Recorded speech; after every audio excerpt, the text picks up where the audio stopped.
There are also those who've criticized our decision to end parts of Constellation as one that will hinder space exploration below low Earth orbit.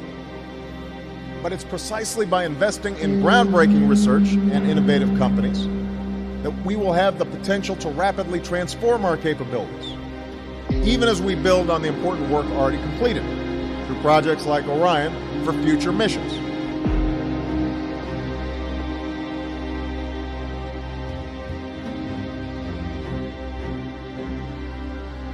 And unlike the previous program, we are setting a course with specific and achievable milestones. Early in the next decade, a set of crewed flights will test and prove the systems required for exploration beyond low Earth orbit. The systems required for exploration beyond low Earth orbit. Water, how do you recycle the oxygen? It's the main crucible test bed where we've been trying to grind out all the lessons that will eventually let us go to the moon, that will eventually let us go to the moon. Astronauts to the moon.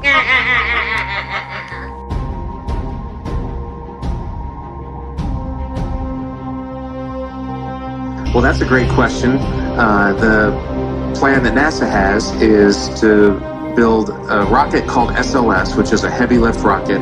It's something that is much bigger than what we have today, and it will be able to launch the Orion capsule with humans on board, as well as landers or other components to destinations beyond Earth orbit. Right now, we only can fly in Earth orbit. That's the farthest that we can go. And this new system that we're building is going to allow us to go beyond and hopefully take humans into the solar system to explore. So the moon, Mars, asteroids, there's a lot of destinations that we could go to.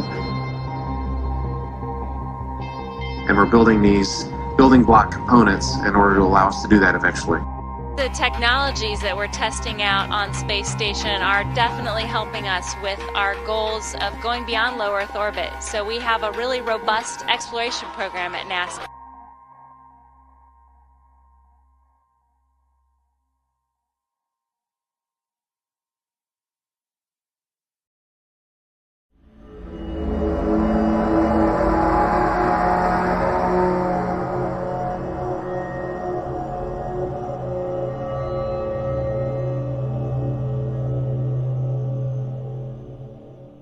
I'm not going to tell you the title of the sermon yet. What I want to do is I want to ask you a few questions. It's not going to be unorthodox, it's just going to be questions.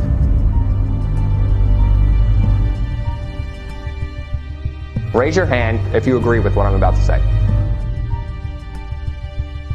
Do you agree that the government or science lied to us about evolution? Raise your hand. Do you believe and agree that the government or science lied to us about the Big Bang?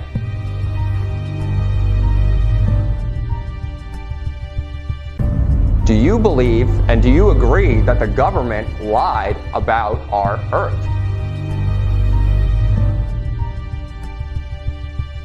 What I'm going to preach to you is that the Earth is actually flat and you've been lied to your whole life.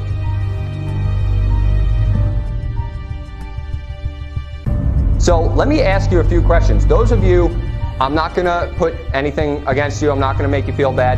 Raise your hand if you believe that the Earth is a sphere. It's okay. Let me ask you something. Do you know anything why you believe that? Let me ask you 4 questions that you should know if you honestly believe this. 1. What is the angle of the axis of our rotation of the Earth?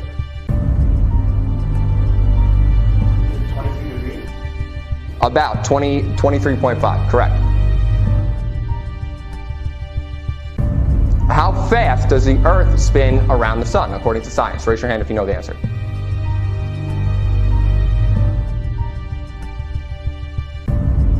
What is the formula for the curvature of the Earth if you believe that the Earth is a sphere?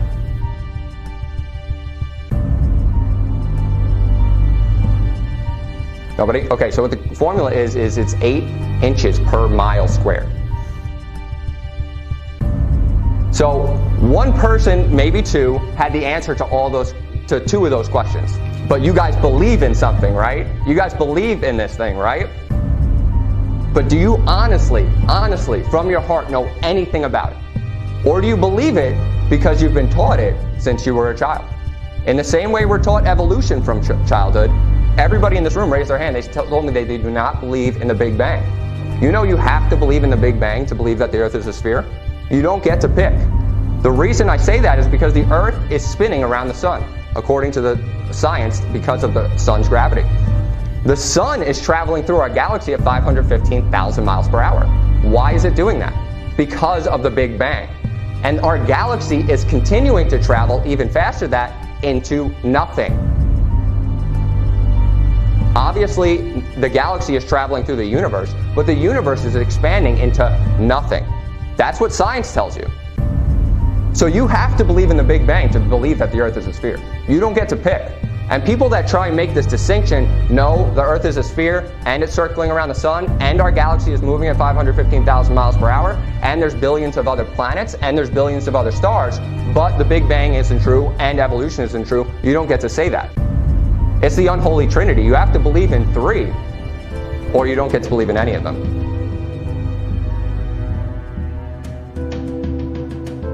In Proverbs 18 and verse 13, it says, "He that answereth a matter before he heareth it, it is folly and shame unto him." So if you already made up your mind about what I just told you before I told you any scripture, that's a shameful thing to do. I want you to keep an open mind, keep your eyes open, read what I'm telling you. You're going to go to each verse with me. In Hosea chapter 4, verse 6, it says, "My people are destroyed for lack of knowledge, because thou hast rejected knowledge. I will also reject thee, that thou shalt be no priest to me. Seeing thou hast forgotten the law of God, I will forget thy children." So the Lord has shown me this to be true. And science proves this without a doubt, and I'll show you that as we go through. So the earth is a circle, but I'm going to explain everything to you from the Bible first. So what you're seeing on top, you see that circular dome looking thing? That is what's called the firmament. That is what the Bible calls the firmament. So you're in Genesis chapter 1. It says, "God said, let there be a firmament in the midst of the waters, and let it divide the waters from the water." So this is creation. What happened is there was water, and God put a firmament between it. You see that dome? I'm going to explain to you what that is through scripture. That is the firmament. And everything is within the firmament, not out in the universe. Let me prove that to you. And it said in verse 7, "And God made the firmament and divide the waters which were under the firmament from the waters which were above the firmament." So you see that there's waters which we have under the firmament, sea, land, that's under the firmament. Then there's waters also above. Keep that in mind. Above this firmament. What does firmament mean? Well, firmament, the first word firma, actually just means solid, and ment is just the end of a noun. So it just means solid thing. If you look in Ezekiel chapter 10, in verse 1, it says, "Then I looked, and behold, in the firmament that was above the head of the cherubims, there appeared over them, as it were, a sapphire stone, as the appearance of the likeness of a throne." So above the cherubims is God's throne. And there's a firmament above them. And it says, as it were, a sapphire stone, the appearance and the likeness of a throne. I believe that to be describing the throne itself, not the firmament.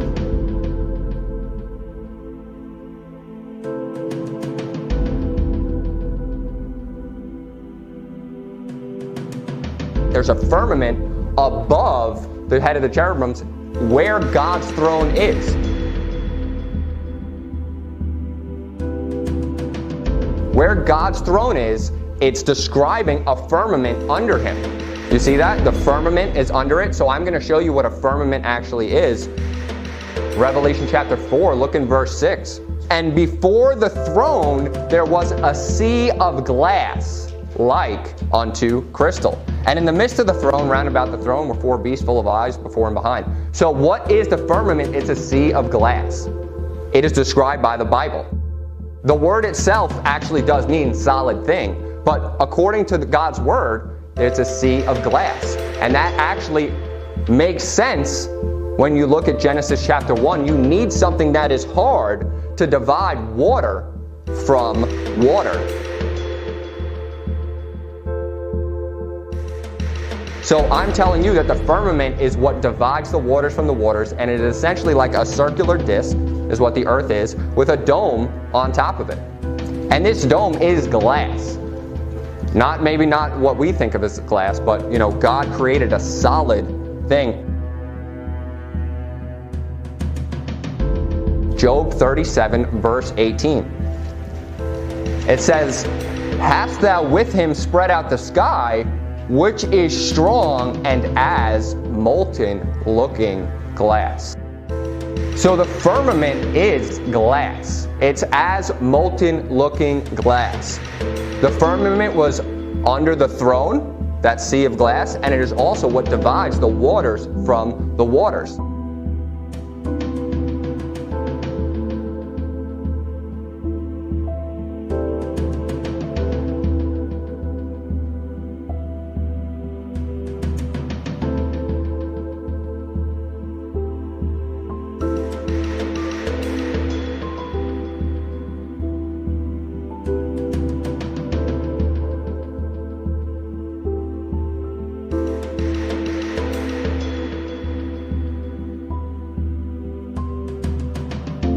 Okay, so what you're seeing here is a printout from Wikipedia. And remind you, I'm describing the firmament.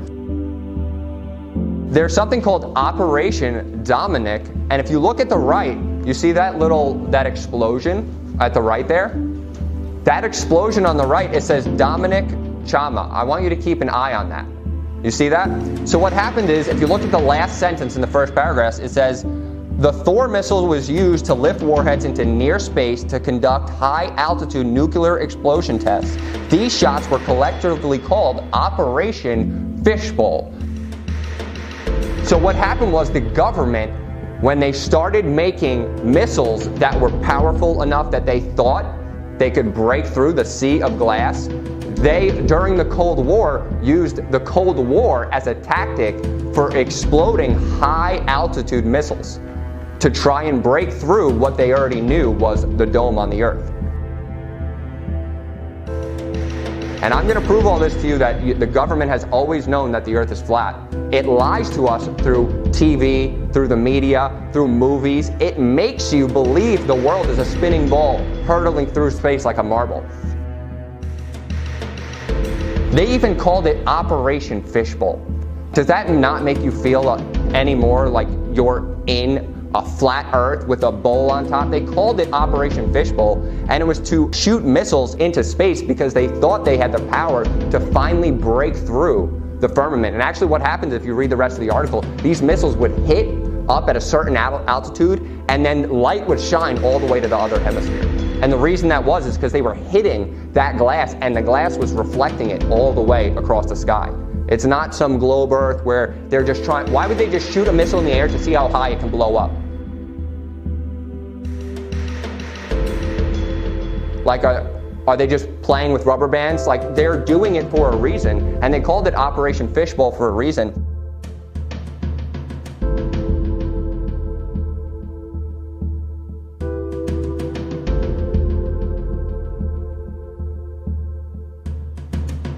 And also their original name was Dominic Charma, and if you see on your packet, I describe what Dominic Charma actually means.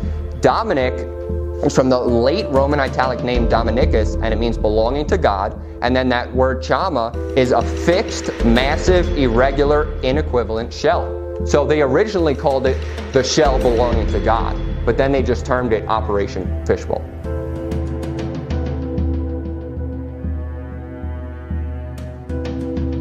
Genesis 7, look in verse 11. It says, "In the 600th year of Noah's life, in the 2nd month, the 17th day of the month, the same day were all the fountains of the great deep broken up, and the windows of heaven were open." So, some people will just look at this figuratively. But when you realize that the earth is flat, you start to see the Bible a lot more literally.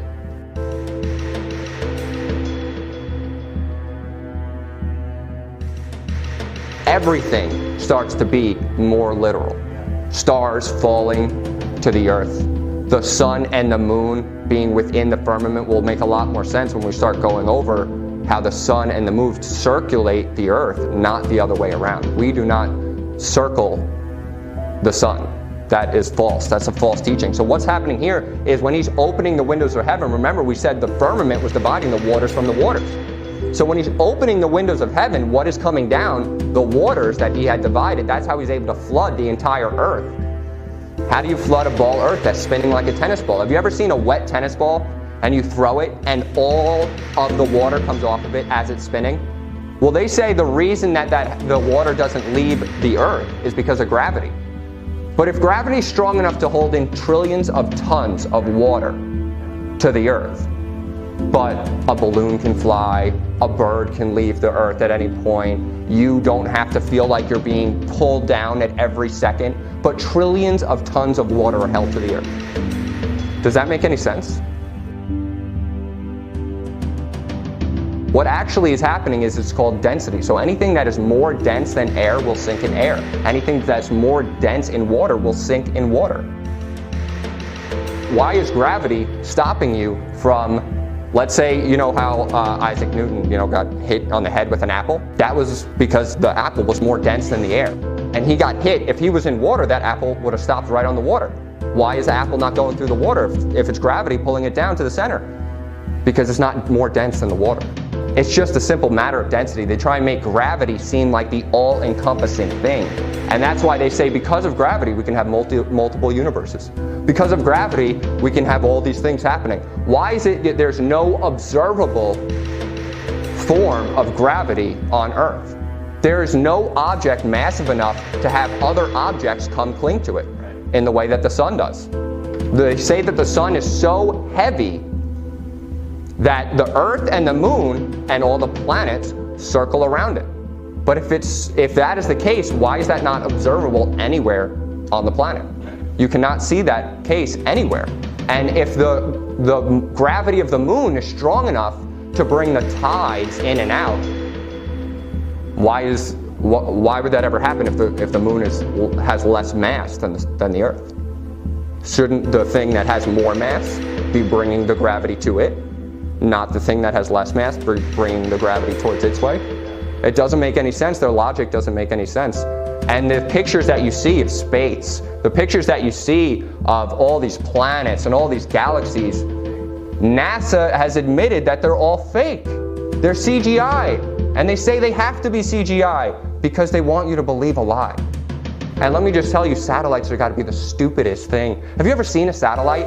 Doesn't it just look like R2-D2? Like they're messing with you. They're messing with you. They say the satellites spin around the Earth in the thermosphere. The thermosphere is 2,500 degrees Celsius according to their science. And the satellites are made of titanium. It burns at 1,600 degrees. It melts. They lie to you. They just mess with your mind. They say it's made of gold. Gold has an even lower melting point, 1,200 degrees. It's like embarrassing, some of the things that they're willing to do. And I'm going to show you some pictures from NASA of how they just completely and blatantly lie to our face. But they make you to believe that anybody that tells you differently is a crazy person.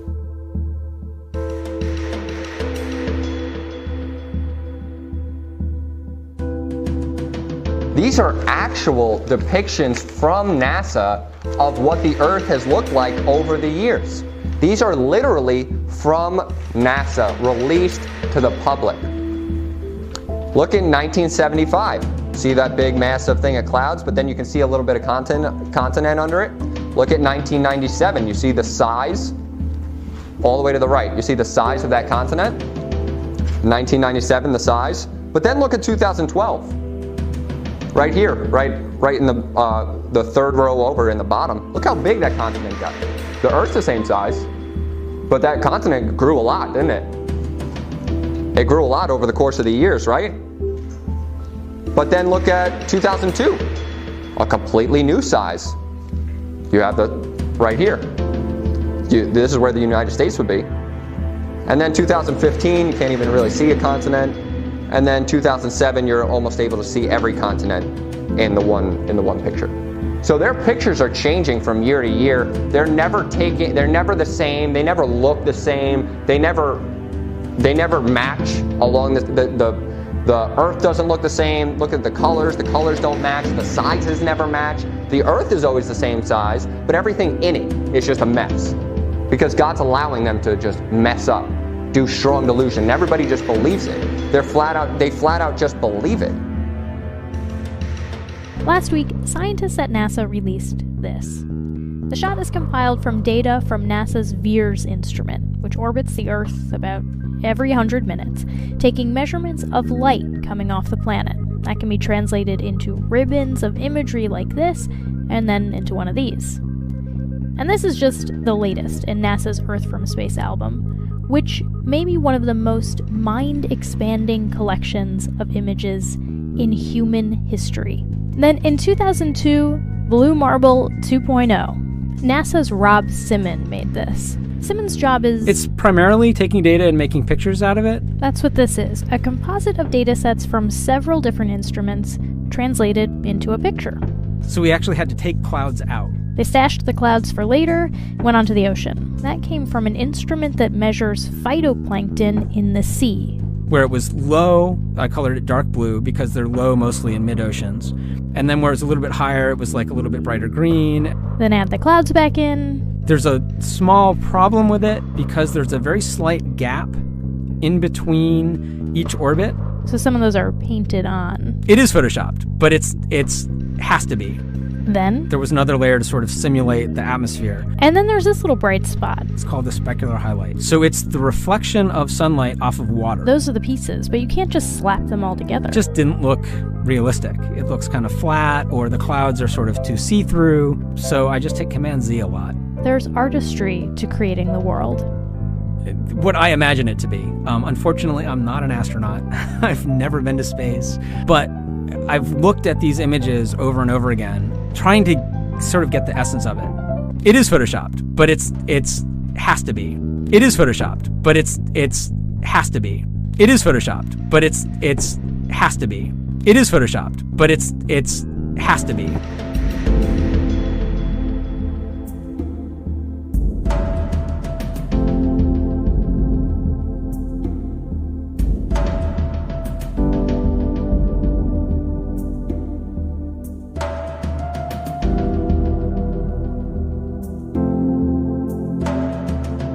Many lines of evidence to show that Earth is round, including Apollo photos of the round Earth.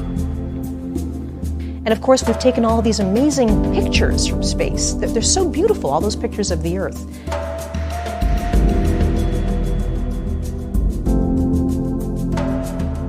There are so many proofs that the Earth is round, it's difficult to know where to start. And it's not okay to think that the Earth is flat. This is not a viable argument. I have friends who have been on the International Space Station. They have orbited the Earth once every 90 minutes. You know, I have had personal experience with people that have been up in space and can see with their own eyes that the Earth is round. And of course, we've taken all these amazing pictures from space. They're so beautiful, all those pictures of the Earth.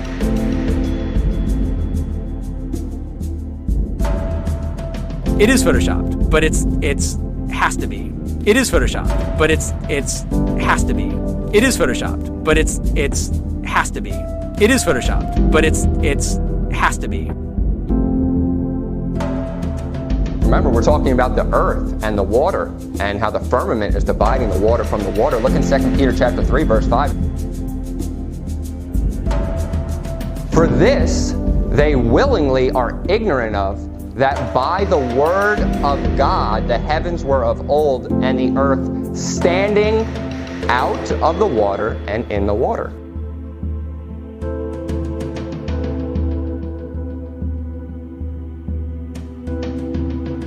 So what's that word there to use there to describe the earth? Standing. The earth is standing out of the water and in the water. That's describing the division of the waters from the firmament. But there's a reason he says the word standing. Because it's not rotating. Because it's not spinning. Because it's not hurtling through space like a marble.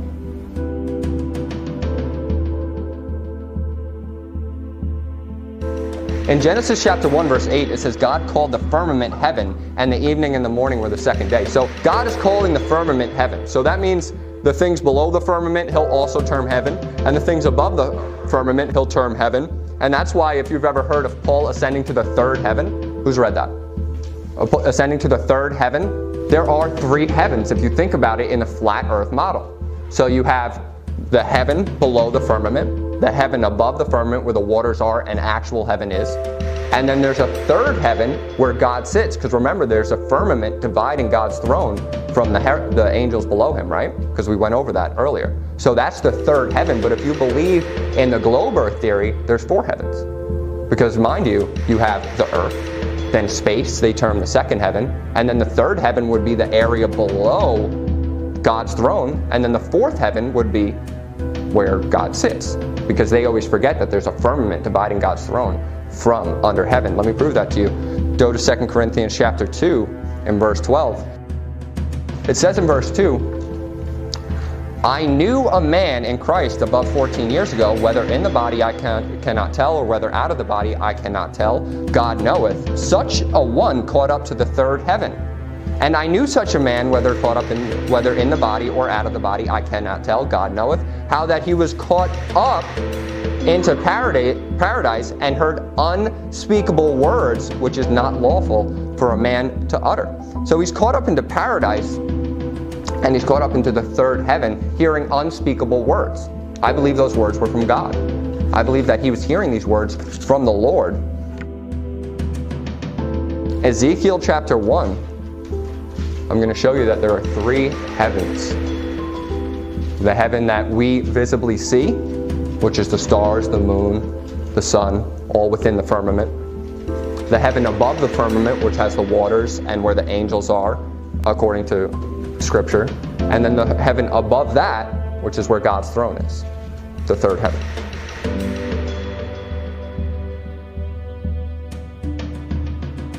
So in Ezekiel chapter 1 and verse 22, it says, the likeness of the firmament upon the heads of the living creature was the color of the terrible crystal. So what's that firmament describing? Again, it's the terrible crystal, that glass that we were talking about. Stretched over their heads above, and above the firmament that was over their heads was the likeness of a throne, as the appearance of a sapphire stone. So that, remember, we were talking about the throne being a sapphire stone and the firmament below it being that glass. So you got the crystal, then the sapphire stone. That's that third heaven. Because mind you, the only other place the second heaven could be would be between the two firmaments. Because you have the earth's firmament, then the firmament dividing God's throne. That makes 1, 2, 3 heavens, where Paul is hearing the unspeakable things.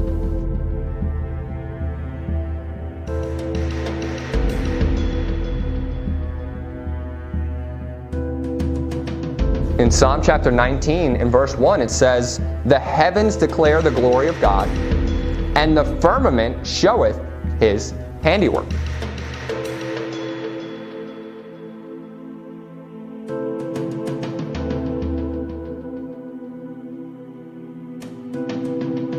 So handiwork is only used one time in the Bible, and it describes something that you would use your hands to create, like a sea of molten glass.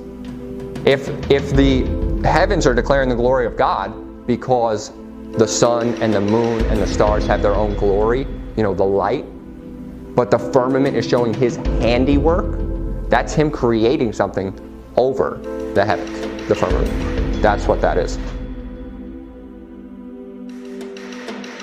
Turn to Revelation chapter 6. And they never show any stars in the background. I want you to always keep that in mind. There's never any stars behind the earth. There's never any stars behind the moon, because they always forget to put them in there. But they say there's infinite amount of stars in the universe. And if there was an infinite amount of stars in the universe, you would only see light when you looked up.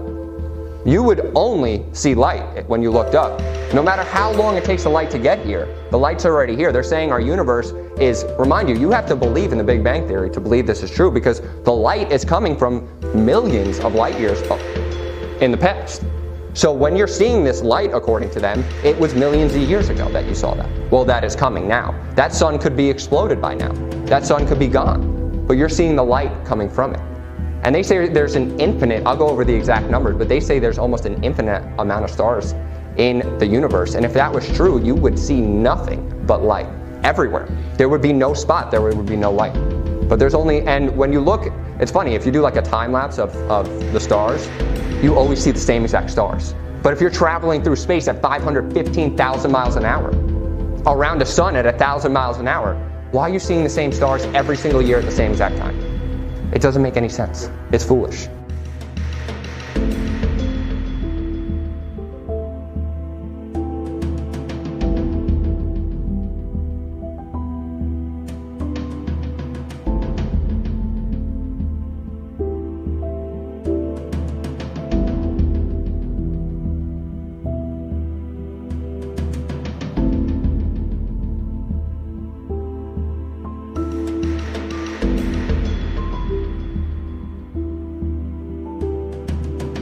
So in Revelation chapter 6, look in verse 14, it says, "And the heaven departed as a scroll, when it is rolled together, and every mountain and island were moved out of their places.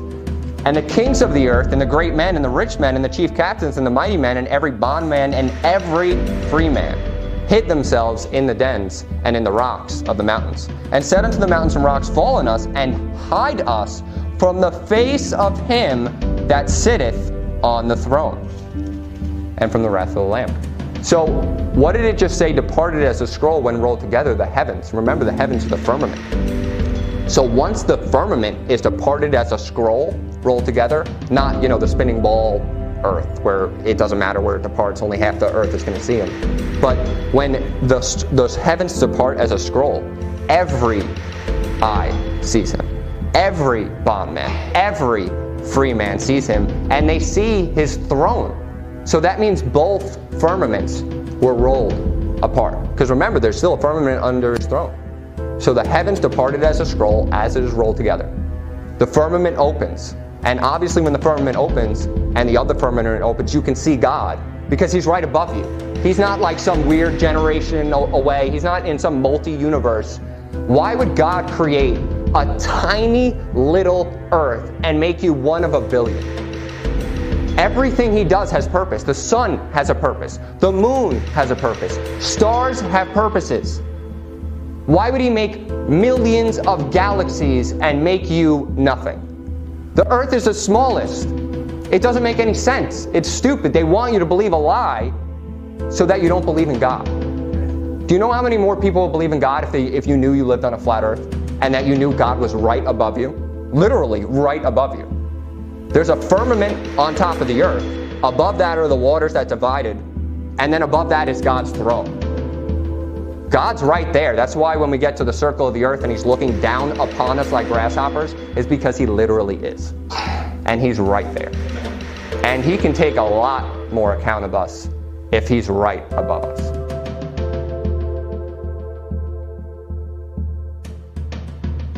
Revelation chapter 1, behold, in verse 7, he cometh with clouds, and every eye shall see him. Every eye. And they also which pierced him, and all the kindred of the earth, shall wail because of him, even so. Amen.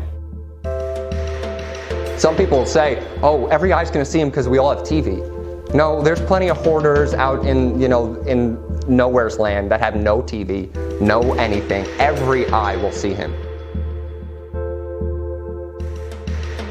On a ball earth, if he's coming with the clouds, he better time that correctly, because that earth is spinning real quick, and only a quarter of the earth is really going to see him. Honestly, if it's a ball earth and you're spinning, not every eye is going to see him, but every eye will see him when the heavens depart, and he comes straight down.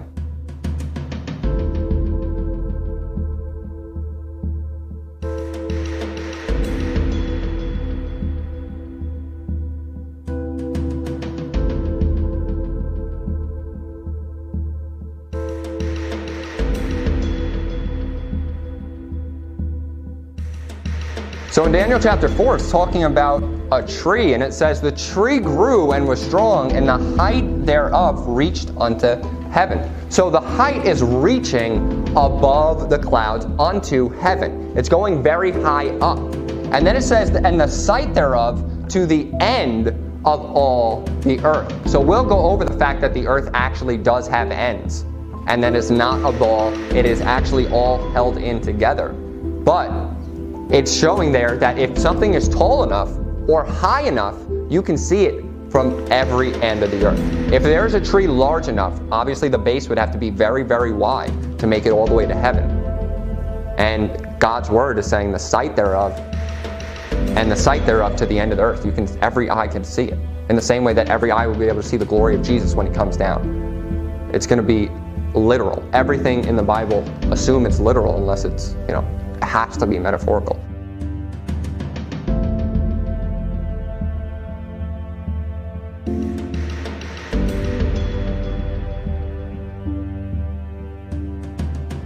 And it says in Matthew 4, verse 8, again the devil taketh them up to an exceeding high mountain, and showeth him all the kingdoms of the world and the glory of them.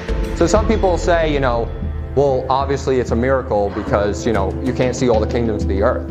But why would it say an exceeding high mountain? And why would it say showing him all the kingdoms of the earth? Because the mountain has to be extremely high if you can see across a flat earth all the kingdoms of the earth and the glory of them. So you have, even on a very, very clear day, on a very, very high mountain, you could see a lot of land. You could see all the kingdoms at that time. And I believe there's a reason it says an exceeding high mountain. It would have just said he just took him up and he saw everything. There's a reason he brought him to an exceeding high mountain to show him all the kingdoms of the earth.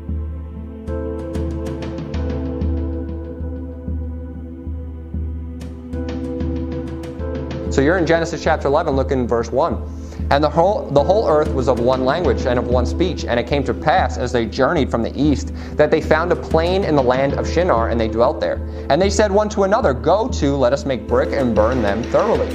And they had brick for stone, and slime they had for mortar. And they said, go to, let us build us a city, and a tower whose top may reach unto heaven.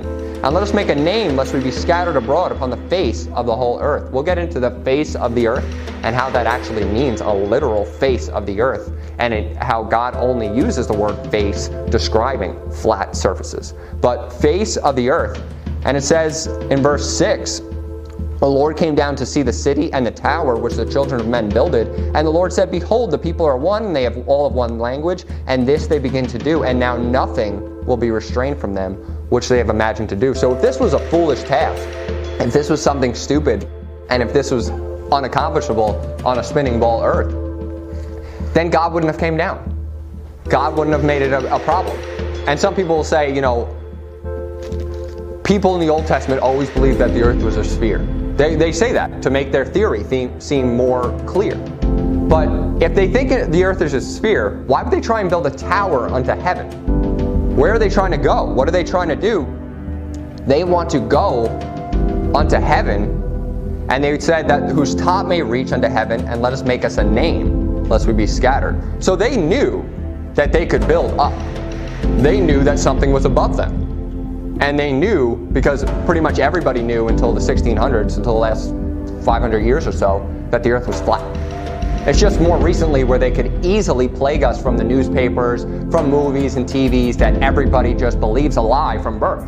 What's the first thing you've seen when you walk into any school, anything, anywhere, even churches today? A big globe.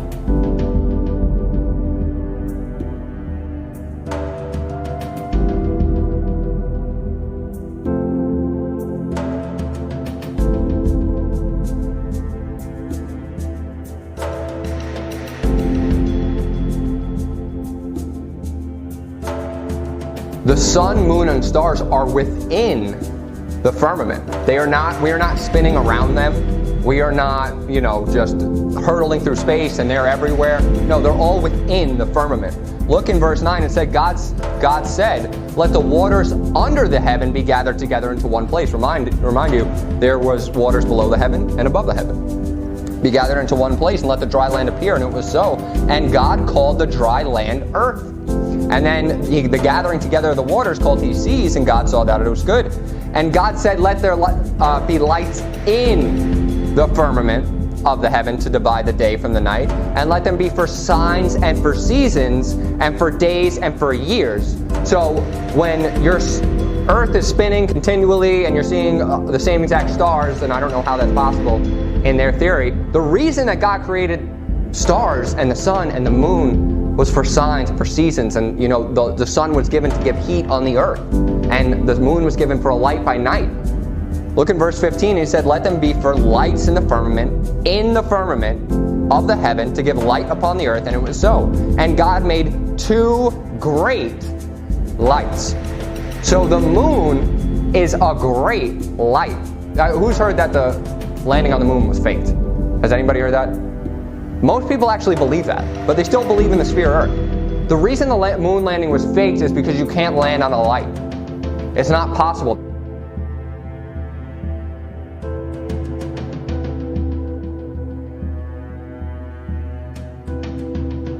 See the blue sky, and then you see the moon? If the moon had a shade on it, that would be black. You wouldn't be able to see blue sky behind it. That's a fake when they show you the moon in space. This is what the moon really looks like. It's a light. It's not something you can land on. That's why you can see through it. Because it's a light, and God has given it to have different for different seasons. So, when he calls it a new moon, he means the light is fully shining. But when it's lesser moons, it's not shining as much. That's why you can see blue sky behind the moon, because it's in the firmament. It's in the sky. It's within our own enclosed system. If this was the shade of the sun, this would have to be black, because that's what a shadow is. Black.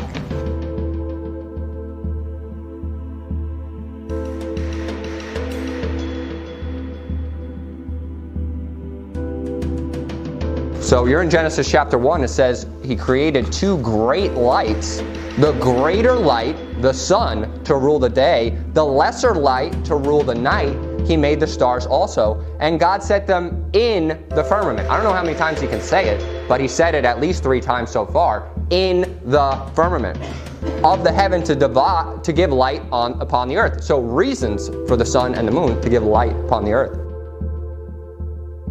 And in verse 18 it says, to rule over the day and over the night, and to divide the light from the darkness. And God saw that it was good. Turn to Mark chapter 13. I'm going to prove to you without a shadow of a doubt that the moon is a light and not a terrestrial plane that you can land on. Because mind you, when it was land, God called it earth. He would have said a light and an earth. Because when it was land, he called it earth. But he's calling it a light. Look in Mark chapter 13 and verse 24. And it says, in those days, after the tribulation, the sun shall be darkened, and the moon shall not give her light. The moon's own light. If the moon was giving the light from the sun, it would be the sun's light. It's her own light.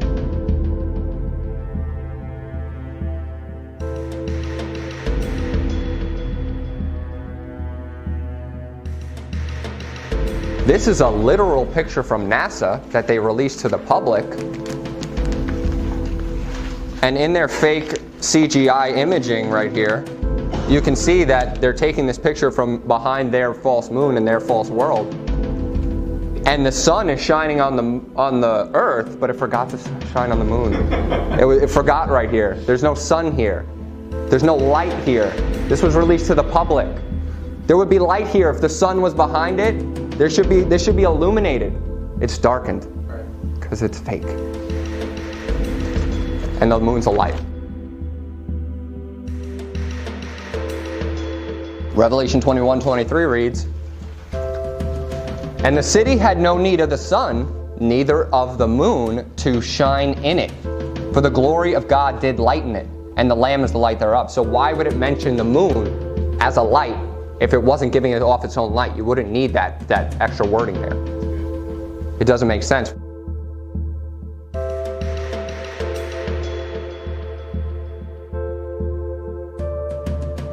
First Corinthians 15 verse 41, it says, there is one glory of the sun. It's talking about the light shining from it. It's talking about the light given off of it.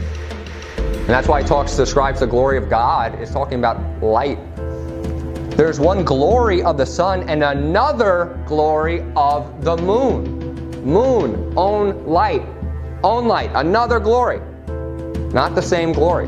And then it says also, and another glory of the stars. So the stars also have their own light. For one star different from another star in glory. So different brightnesses, different lights.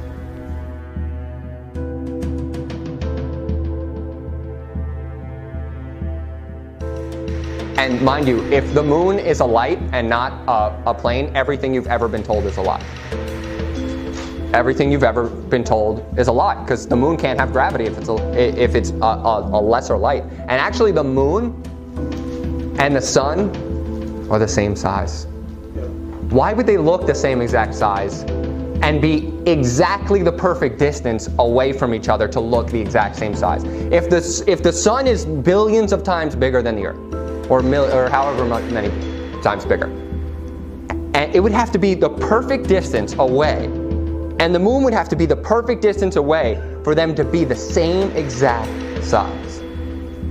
It doesn't make sense. They're the same size. One's just a light for night and the other's a light for day. They're in the firmament.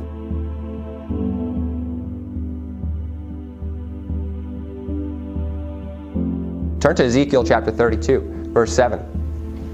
Verse 7 says, "When I shall put thee out, I will cover the heaven and make the stars thereof dark, and I will cover the sun with a cloud, and the moon shall not give her light. All the bright lights of heaven will I make dark over thee, and I shall set darkness upon the land." So the reason he says it will be dark is because the moon will not give her light. The moon is a light. I'm just going to beat this right into the ground. Jeremiah 31, verse 35.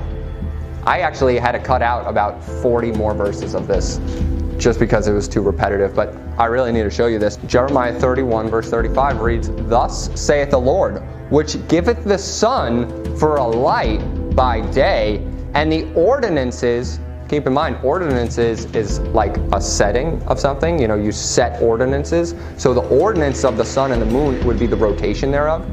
And it says the ordinances of the moon and of the stars for a light by night. So the moon is a light and the stars are a light for night, which divideth the sea when the waves thereof roar. The Lord of hosts is his name.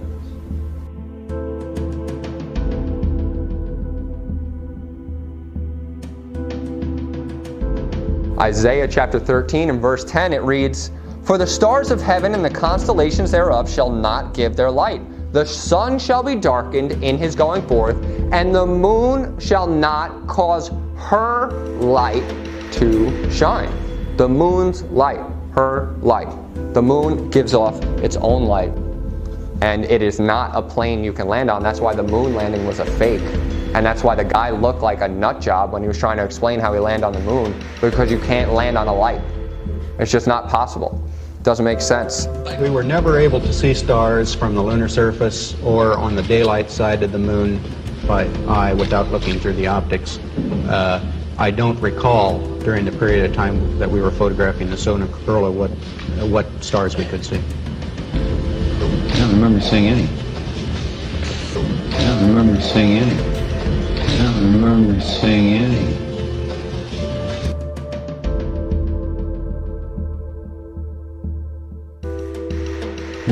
Whilst from in Mark space, Cameron. This is from Mark Cameron. Whilst in space, have you ever looked away from Earth into the black void? So because you can see, because you can see the stars. Oh yeah. You know, and pretty much all the time you can see the stars. Yeah.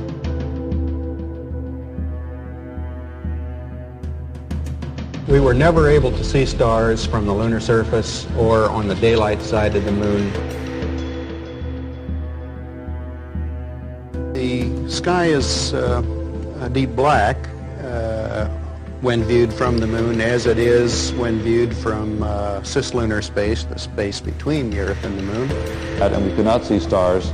It's not a black void. I mean, it's black, but there's all kinds of little polka dots. There's all the stars there, and the cool thing is about it, you can see it during the day.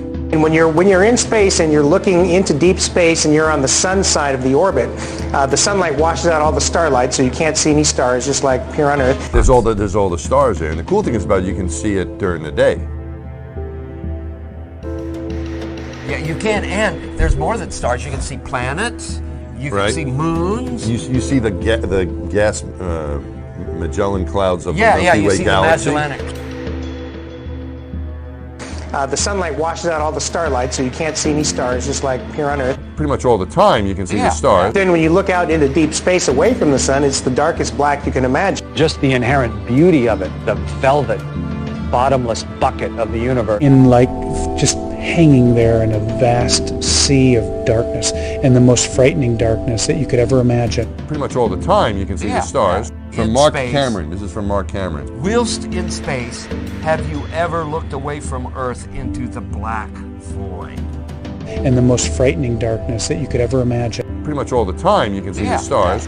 Sky, of course, was black, but it had sort of a velvet sheen to it. The biggest visual surprise was just how black the sky was. You have a brilliant sun, brighter than any sun you normally would see, even here in New Mexico. You have these extraordinarily high mountains. We were in a valley deeper than the Grand Canyon. But then you have this black sky, a sky blacker than black, as the old Vidicon expression used to be. There's all the stars there, and the cool thing is about it, you can see it during the day. I've often tried to explain the difference between darkness, when you turn out the lights and it's dark in here, or blackness. Blackness is the endlessness of it all. It's hard to comprehend.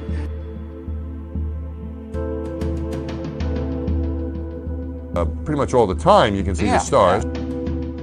I'd go to the moon in a nanosecond. The problem is we don't have the technology to do that anymore. We used to, but we destroyed that technology, and it's a painful process to build it back again. But going to Mars should be one of the next series of steps that humans do. The first step should be going back to the moon for a number of technical reasons and exploration reasons, and then after that Mars, maybe high orbit in Venus atmosphere, maybe going to Europa. There's all kinds of targets to go to, places of interest in our solar system. The only limit to human future is in our own imaginations. The only limit to human future is in our own imagination.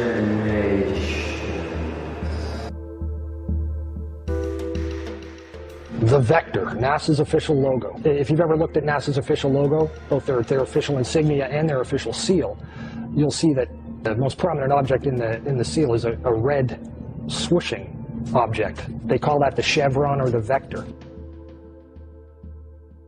If you ask NASA's Public Affairs Office, this symbology is featured so heavily in their insignia and seal, they'll give you what really amounts to the standard facile cover story for the unilluminated. They'll tell you that that is a representation of a hypersonic wing design from the 1950s, which was the time the logo was created. Not exactly the case. Someone might want to ask the Russian Federal Space Agency, Roscosmos, that was formed in 1992, why they chose that same logo. And while you're at it, you can go ask the Chinese, who formed their space agency in 1996, why in the world they're using a hypersonic wing design from the 1950s as their official logo. Then you can ask the Japanese, the South Koreans, Taiwanese, Malaysia, Mexico, Iran, all of these countries, even Bulgaria. They all utilize the vector symbology in their space agency logos for their national space agencies.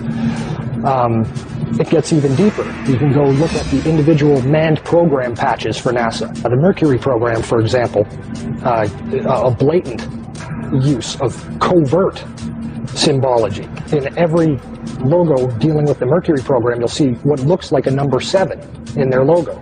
And again, NASA's official story is that they put this number 7 there so that they could pay homage to the original 7 Mercury astronauts. Kind of forgetting the fact that only 6 Mercury astronauts actually flew into space, because number 7 never did. Deke Slayton had a heart problem, so he didn't get to go up.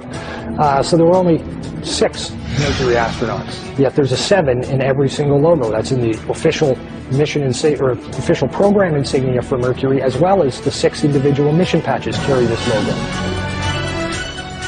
And it carries on to the space shuttle program. If you look at the Apollo logo has a big letter A in it. At least that's what they want you to believe, but it's not. Again, that's just a simple way of explaining away the inclusion of this vector symbology in the logo.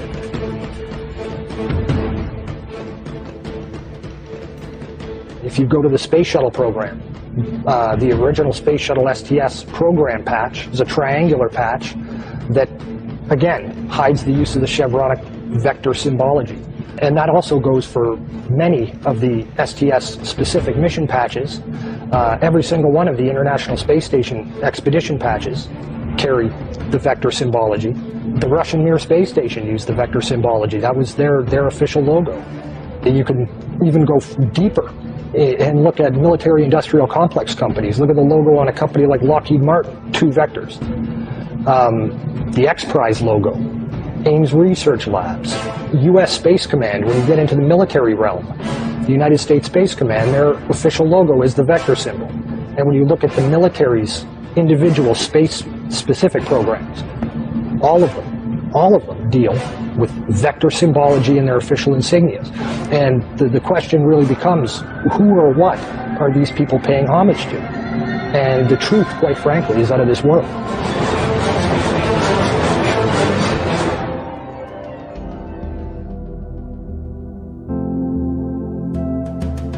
Genesis chapter 2 verse 1 reads, "Thus the heavens and the earth were finished, and all the host of them." So all the hosts of them, if you believe in the globe model, would include the universe.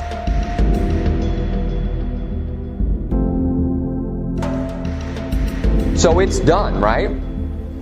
But if you believe the earth is a globe spinning through space, it's not done. You have to believe that the universe is ever expanding. That's why it's spinning through space. That's why our galaxy is constantly, according to science, traveling through space, because it's expanding into nothing. But God says, we're finished. Everything's finished. Everything's done. There's no more creating happening. There's no more expanse happening. It's done. The heavens and the earth are finished, and it's an enclosed system. And it's all right here.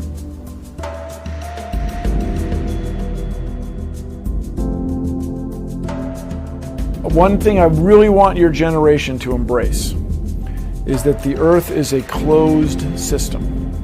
We cannot leave the earth. There's no place to go. One thing I really want your generation to embrace is that the earth is a closed system. We cannot leave the earth.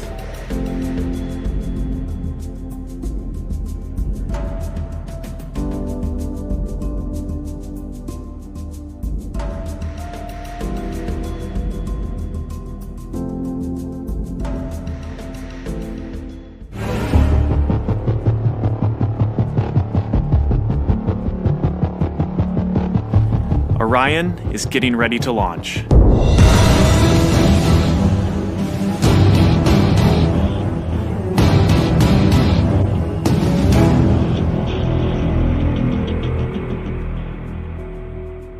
My name is Kelly Smith, and I work on navigation and guidance for Orion. Orion is NASA's next-generation spacecraft. Built with versatility in mind, it can take astronauts deeper into space than we've ever gone before. It can take astronauts deeper into space than we've ever gone before. It can take astronauts deeper into space than we've ever gone before. For these missions, Orion has to be one tough spacecraft, withstanding high speeds, searing temperatures, and extreme radiation. We are headed 3,600 miles above Earth, 15 times higher from the planet than the International Space Station. As we get further away from Earth, we'll pass through the Van Allen belts, an area of dangerous radiation. Naturally, we have to pass through this danger zone twice, once up and once back. But Orion has protection. Shielding will be put to the test as the vehicle cuts through the waves of radiation. Sensors aboard will record radiation levels for scientists to study. We must solve these challenges before we send people through this region of space. We must solve these challenges before we send people through this region of space. We must solve these challenges before we send people through this region of space. Any ill effects from the Van Allen radiation belts? No, now I'm not sure we went far enough out to encounter the Van Allen radiation belt. Maybe we did. I don't know the distance to the Van Allen radiation belt. We are headed 3,600 miles above Earth, 15 times higher from the planet than the International Space Station. Any ill effects from the Van Allen radiation belts? No, now I'm not sure we went far enough out to encounter the Van Allen radiation belt. Maybe we did. I don't know the distance to the Van Allen radiation belt, and if we did, it wasn't a problem. We must solve these challenges before we send people through this region of space. If we were going to encounter it, then we would have had to build the spacecraft and the spacesuit to not give humans a problem. We must solve these challenges before we send people through this region of space. You don't just build something and hope it works. You study to see what the threats are, the environment is, and then you say, how thick do I have to make the metal on the spacecraft so that going through this kind of radiation or these kind of meteoroids, it won't get hurt. And then we build it that way. The belts are 1,000 miles to 25,000 miles above the Earth. Then we went right out through them. No effects on your cells? We didn't even know it. I don't think anybody, well, maybe somebody said you went through the radiation belt, but we didn't feel it inside. As we get further away from Earth, we'll pass through the Van Allen belts, an area of dangerous radiation. And we didn't get any, added radiation. The belts are 1,000 miles to 25,000 miles above the Earth. Then we went right out through them. We must solve these challenges before we send people through this region of space. Then we went right out through them. No effects on your cells? We didn't even know it. An area of dangerous radiation. But I don't think anybody, well, maybe somebody said you went through the radiation belt, but we didn't feel it inside. Shielding will be put to the test as the vehicle cuts through the waves of radiation. Well, maybe somebody said you went through the radiation belt, but we didn't feel it inside. Shielding will be put to the test as the vehicle cuts through the waves of radiation. And we didn't get any, added radiation. No effects on your cells? We didn't even know it. I don't think anybody, well, maybe somebody said you went through the radiation belt, but we didn't feel it inside. An area of dangerous radiation. And we didn't get any, added radiation.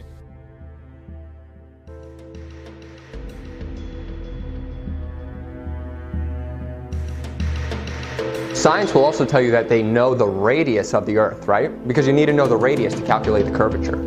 So they know the radius of the Earth. They know how wide the Earth is in their sphere model. Turn to Job chapter 38.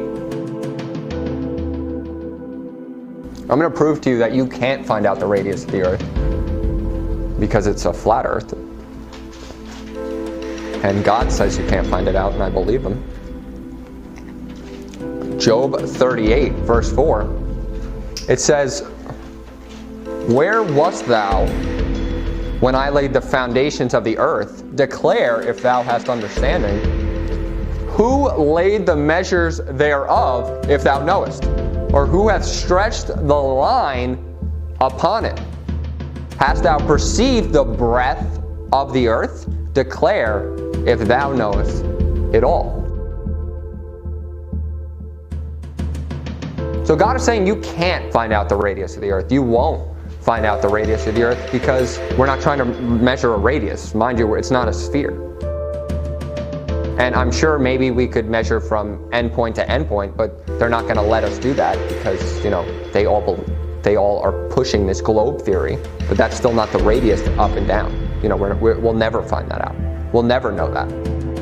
And it says, who has stretched a line upon it? I'll go into that more, but a line is a unit of measurement or a way of measuring a straight, flat, fixed plane. You don't use a line. I'll prove that to you from the Bible, that you don't use a line to measure something that's curved. You don't use a line to measure something that is curved.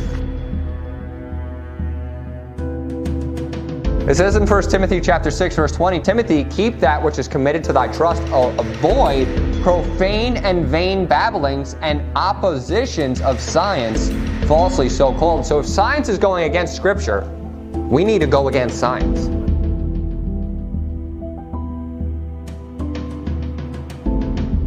But actually the real science proves the earth is flat. Real science proves that the earth is flat. And I mean, I know for sure, I started realizing this when I used to live at home in Mattatuck. So I used to live in a place called Mattatuck, which is at the tip of Long Island. And if you looked across on a clear day, I could see the shore of Connecticut. And the shore of Connecticut is about 17 miles away. And I started to question, you know, because I was a physics major when I went to college for my first year. And I started to question the curvature. And I know I heard, you know, oh, from the media, it's just a mirage. The two-bread mirages are upside down, and they're supposed to be inverted. So you can't say that something's a mirage from the curvature. Found this photo, Randmere State Park. This is from Joshua Nowicki. And what you're seeing here is a mirage. We typically would not be able to see this from the Lake Michigan shore. We talked about this last night. Conditions are right on the lake. We're actually seeing a mirage of the Chicago skyline. The two-bread mirages are upside down, and they're supposed to be inverted.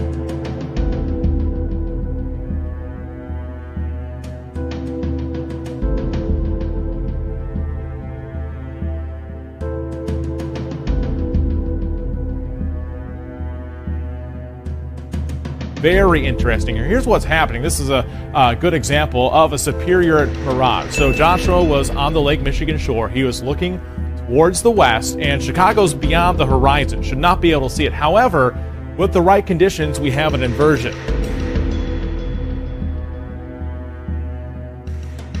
Chicago's beyond the horizon. Should not be able to see it. With the right conditions, we have an inversion. We typically would not be able to see this from the Lake Michigan shore.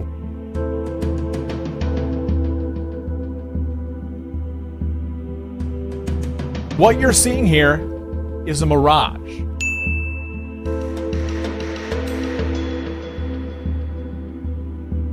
We typically would not be able to see this from the Lake Michigan shore.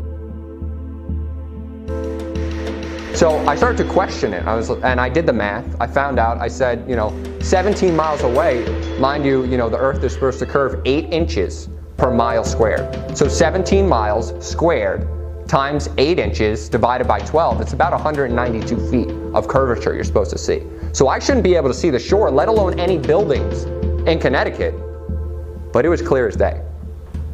Even with and then just get binoculars, then it's even more clear. It's easy that you're just looking at a flat surface. Who saw that picture of Chicago, I think it was, on the news, where they showed Chicago from almost 40 miles away, and the news was trying to explain it like, oh, you're seeing a mirage. Mirages are inverted. Chicago would have been upside down. You were actually seeing, they were proving that the earth is flat, because 40 miles away is a very, very long distance, and the earth should have curved, I didn't do the math for this one, but at least 400 feet, maybe 600 feet. Probably more than that. I didn't even do the math yet. But it's just a big lie. It's always been a lie. And some people will say, well, what about sailboats? When you see a sailboat going, that sailboat, it drops, right? No, it doesn't. Get binoculars. You'll just see the bottom of it right there. But I'll just prove to you why that happens. So when you're looking at something, picture you're looking down a hallway. You ever see a hallway? You know that every single border is the same, right? It's equidistant this way and equidistant this way. What happens to your vision as it goes farther away? It looks like the top is coming down, right? It looks like the top is getting lower. But it's not getting lower, it's the same height. If you walked all the way over there, it would be the same height. But all the converging lines come to your field of vision. So when you see a sailboat or a boat going away from you, it looks like it's getting lower. It looks like the top is dipping down, but what's actually happening is that all your converging lines of your vision are coming together. And if you would just take a camera that can zoom or binoculars that could see farther, you could be able to see the bottom of that boat. There was no dip, there was no curvature, there was nothing. It's just the field of your vision. That's why when you look at a hallway, all four sides are coming together in the top of your vision. It's just the way your mind processes things. It has nothing to do with the fact that something's curving, because people online, you can just go look. People just zoom in, like they'll see a boat, you'll be like, oh, it's gone. And then they just use their camera and just zoom in a little bit, and it's like, oh, it's right there. It's still right there. Because it's so simple. It's just easy to prove that the earth is flat.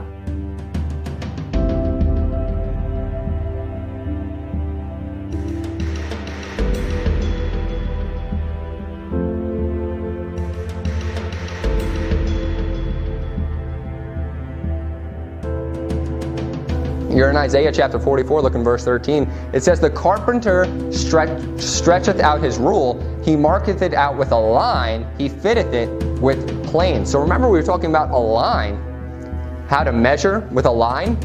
Well, when you're stretching out your rule and you're fitting it with a plane is a flat surface. So when God was talking about measuring the earth with a line, he was measuring a flat surface. And what does he use to measure a curved surface? What would God call that? And it says, and he marketh it out with a compass, and he marketh out the figure of a man. So to mark with a compass, that's what God would use to measure curvature. But he's just measuring it with a line. That's why we went over that verse before. And in Joshua chapter 6, you don't have to turn there, it says, verse 3, and ye shall compass the city, all ye men of war. So when they were circling the city, he would describe the earth as compassed if it was round. But every time he describes measuring the earth, he describes it by stretching a line upon it, because it's flat.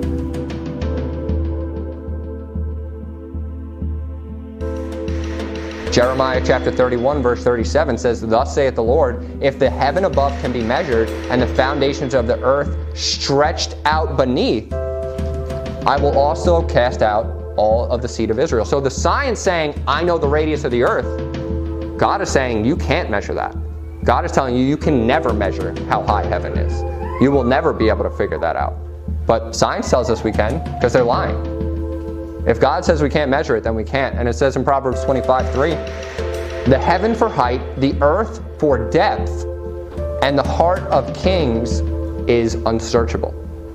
So you'll never know how far the firmament is up, and you'll never know how deep hell is below us. Because you know how everybody says, and the Bible teaches that hell is below us.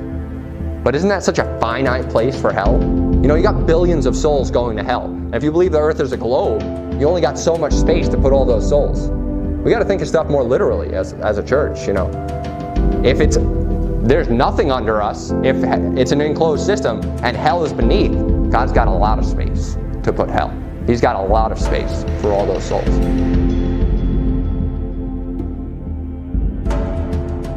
So in Ezekiel chapter 40 and verse 5, it says, and behold, a wall on the outside of the house round about, and in the man's hand a measuring reed of 6 cubits long, 6 cubits long, by the cubit and a handbreadth. So the measure the breadth of the building, 1 reed, and the height thereof. So the measuring reed is 6 cubits long.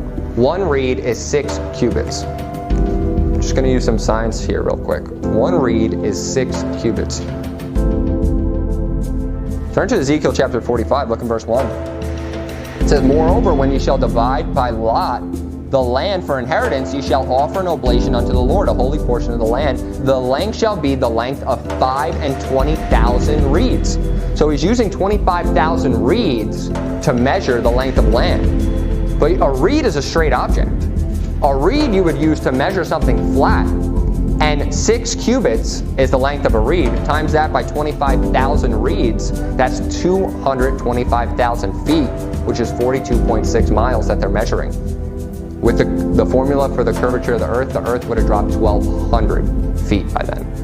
You wouldn't use a reed to measure 1,200 feet of curvature, and you didn't account for that in any of his measurements, because you have to account for curvature when you're actually measuring out distances. That's why if you talk to anybody that lays track for trains, they never account for curvature because it doesn't exist. There's no curvature in the earth. They only count for going up and down hills.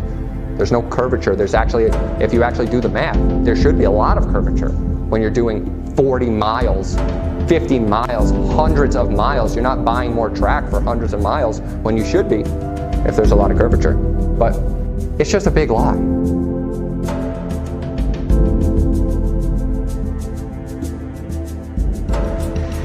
want you to turn to Genesis chapter 1. Look in verse 9. It says, God said, let the waters under the heaven be gathered together unto one place, and let the dry land appear.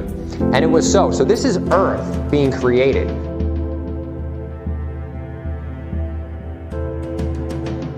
And God called the dry land earth. You see that? It says dry land earth. And the gathering together of the waters called he seas, and God saw that it was good. And God said, let there be lights in the firmament of the heaven to divide the day from the night, and let them be for signs and for seasons. So what was created first? It was the earth. The earth was created first, and then he created the lights, the stars, the sun. And it says, let them be for signs and for seasons and for years, and let them be for lights in the firmament of the heaven to give light upon the earth. And God made two great lights, so he didn't even create the sun and the moon yet.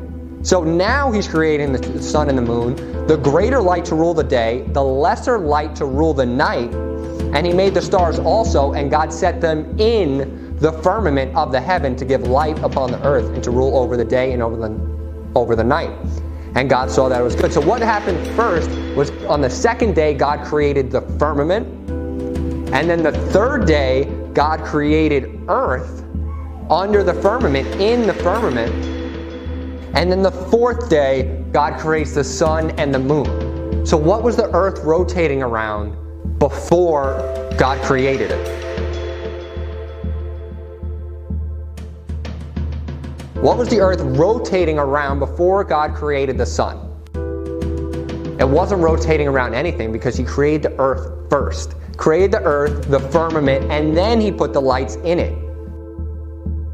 And I just wanted to show you that before we get into the circle of the earth. So you just have a general idea that God created the earth first, and then the sun and the moon.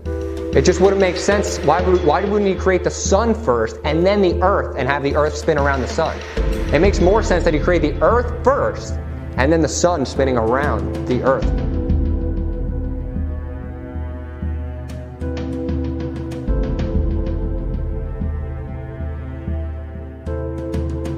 So let's get into the circle of the earth. In Isaiah chapter 40 and verse 22, it goes over something very specific. And it says in verse 22, it is he that sitteth upon the circle of the earth, talking about God, and the inhabitants thereof are as grasshoppers, that stretcheth out the heavens as a curtain, and spreadeth them out as a tent to dwell in. This is the flat earth model of the universe. Well, I don't like to call it a universe because it's an enclosed system. So the flat earth model of the world. This is the circle. If God is sitting upon the circle of the earth, he's sitting up here. Remember, we talked about God being above the firmament. He's sitting upon the circle of the earth and looking down, and the inhabitants thereof are as grasshoppers, looking down at the circle. Us as grasshoppers. We're as grasshoppers to him. On the spinning ball earth, he's looking down and things are just spinning in front of his face. Things are just going everywhere. And things are more relative and literal in the Bible. He is literally looking down upon us. And it says, he that stretcheth out the heavens as a curtain, and spreadeth them out as a tent to dwell in. So when you think of a tent, what do you think of? Something that's on a flat surface that is casing over it. It is over the earth. This is a tent.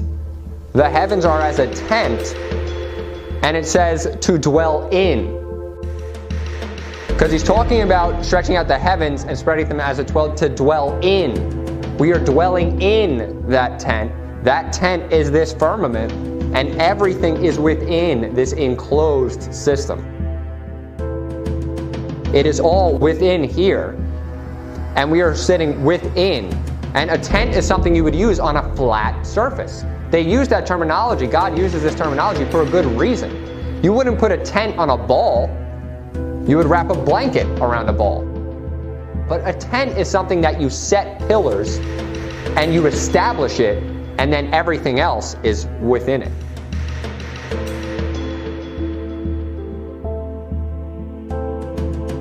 So I just wanted to go over why the earth is a circle, not a sphere, because some people will use that verse that he sitteth upon the circle of the earth, and they'll say, see, that's the word, that's sphere. That's a sphere. Or in Hebrew, circle means sphere. You know, they just want to go back. They want to go back to the Hebrew and just say, no, it's just a circle, and this is a circle. This is the circle of the earth. It's a flat disc, and he's looking down upon it. But it's not a sphere, it's a circle. And then if you're in Isaiah chapter 13, verse 13, I want to show you that the earth is in a fixed position. It is not rotating around the sun. It is not spinning through the galaxy. It is not being just propelled into nothingness. It's in a fixed position. Look in verse 13 of Isaiah 13. It says, therefore, I will shake the heavens. In order to shake something, it's usually stationary, right? I will shake the heavens, and the earth shall remove out of her place in the wrath of the Lord of hosts and in the day of his fierce anger. So her place is showing that the earth has a place, a position, a space, that it is set.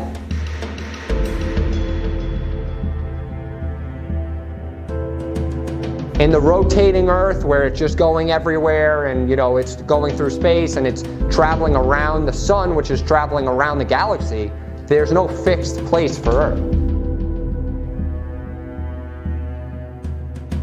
I'm just going to go through a bunch of verses that show that the Earth is in a fixed position and it is stationary and not rotating or spinning. 1 Chronicles chapter 16 and verse 30, it says, fear before him all the earth, the world also shall be stable, that it be not moved.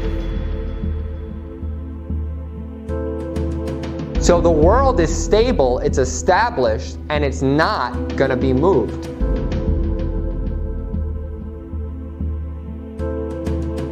Psalm 33 and verse 8, it says, let all the earth fear the Lord. Let the inhabitants of the world stand in awe of him. For he spake, and it was done. He commanded, and it stood fast. So he's talking about the inhabitants of the world, and he's saying he spake, and it was done. Everything was created. And he commanded, and it stood fast. When something is staying, it's stood, it's in one place. And when it's fast, it's fastened. It's staying in that one place. Psalm 93 in verse 1. It says, the Lord reigneth, he is clothed with majesty, the Lord is clothed with strength, wherewith he had girded himself. The world also is established, that it cannot be moved.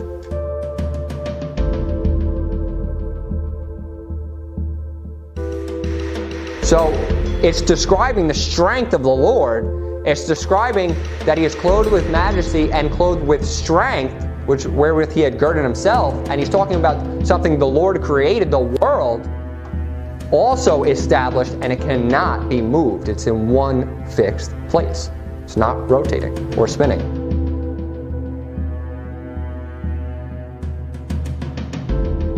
Turn to Psalm 104, verse 5.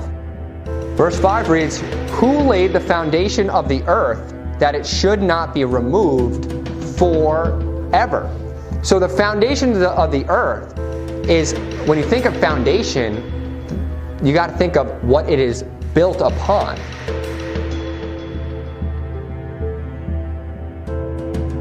When you're talking about the foundation of the earth, the place and where it is standing, that it should not be removed forever, because it's immovable and it cannot be removed.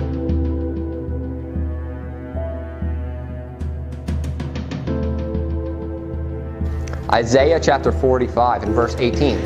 It says, thus saith the Lord that created the heavens, God himself that formed the earth and made it. He hath established it. He created it not in vain, for he formed it to be inhabited. I am the Lord, and there is none else. So in this verse, what does it say? It says that he created the earth not in vain. He formed it to be inhabited. And he's saying he's the Lord. He made it. God himself formed the earth and he made it. He formed it not in vain. So if he formed the earth not in vain and it was made to be inhabited, The earth has a purpose. It was made to be inhabited by us. The sun has a purpose. It is made to give light upon the earth. The moon has a purpose. It is made to give light upon the earth when the sun is not, where it's not with the sun, because mind you, they're spinning in the same direction around the earth.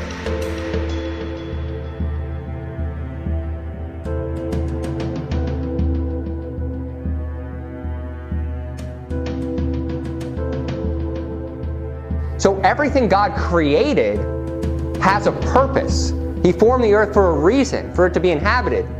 Why would he create a vast expanse of billions of galaxies, billions of other planets, billions of other stars, if they have no purpose? Because they don't have a purpose. They have no purpose if you believe that there's billions of other galaxies, billions of other stars, billions of other planets. Those things were created by science to deceive you, to make it seem like there could be other life out there. To make it seem like God did not make us personal, but he formed the earth for a reason, so it would be inhabited by us as people, so we could inhabit it. Nothing is vainly created. He said he created it not in vain. Vain, it just means vanity. So if something's created in vain, it doesn't have a purpose. It's useless. In the same way that other planets, other galaxies, other stars millions of light years away, they're useless. They're vanity. They're created in vain for no reason.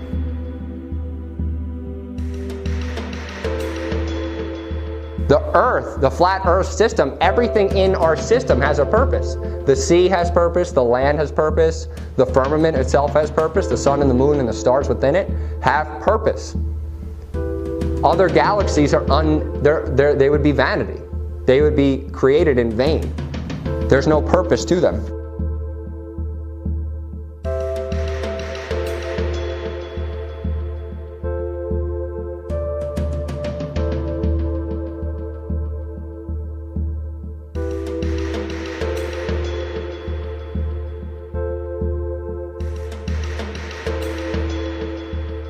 So I'm going to go over a couple verses that talk about the earth being on pillars, but this is more of, a theory that God puts forth about the earth being on pillars. I don't have science to back this up, just in the same way I don't have science to back up that there's a firmament in heaven. We're trusting the Bible here. So in Job chapter 9 and verse 6, it says, which shaketh the earth out of her place. So it's talking about God shaking the earth out of her place, her stationary place that God has established for it. And the pillars thereof tremble. So the Bible does talk about the earth on pillars.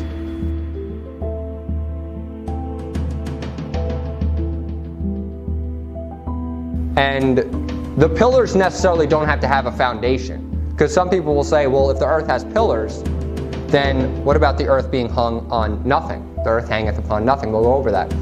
But just because the earth has pillars, or if God describes it, the foundation, doesn't mean those pillars are on anything. So the earth can still be hung upon nothing. And the pillars thereof can be also theoretical in the sense that this is the Lord holding the earth up.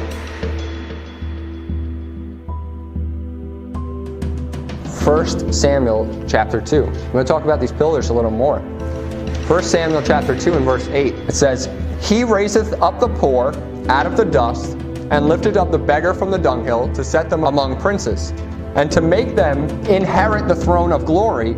For the pillars of the earth are the Lord's, and he hath set the world upon them. So the pillars of the earth are the Lord's, and he has set the earth upon them. So, this could put forth the theory that there are pillars holding the earth. Pillars holding this flat earth up. And the Lord has established them. But what are those pillars on? They're on the strength of God. God is holding up everything. God is the one that is holding up the earth. God is the reason that this earth is unmovable and stable. But the Lord is talking about the actual flat earth being hung upon pillars, which is also not possible on a globe earth, because you're constantly spinning. There's no stationary thing about it, and there would be no pillars.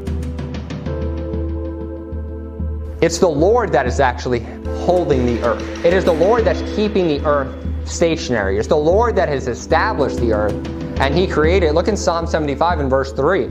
It says, the earth and all the inhabitants thereof are dissolved, I bear up the pillars of it. So it's talking about the Lord bearing the pillars of the earth. So the Lord holds the earth.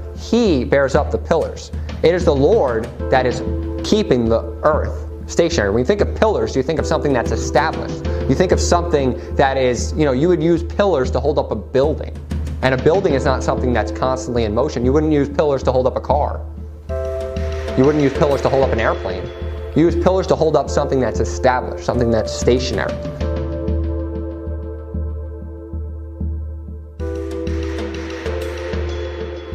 And in Job chapter 26, verse 7, he's talking about the Lord, and he says, He stretcheth out the north over the empty place, and hangeth the earth upon nothing. So if you think of the north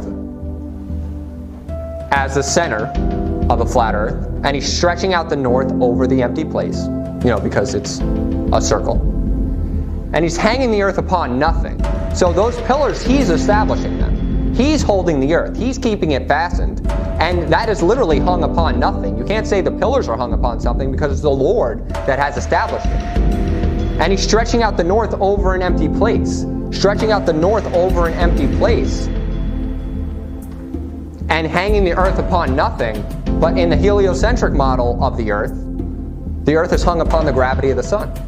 People say, because it's spinning in space, it's hung upon nothing. But it actually, if it's tied to the gravity of the sun, it is hung upon the sun's gravity. And it is hung upon the weight or the mass of the sun. And it is not hung upon nothing because it according to science, it rotates the same distance every single year around the same exact thing, and it is hung upon the gravity of the sun. So I just wanted to disprove that, some people will say, the earth is a ball because it's not hung upon anything. But, if you believe in gravity and you believe that gravity is holding the earth, it is holding the earth in its rotation around the sun. But I believe that the Lord is holding up the earth and He has established it. It is His to hold up, and He's hanging it upon nothing. He's hanging it upon nothing because it's established on His pillars.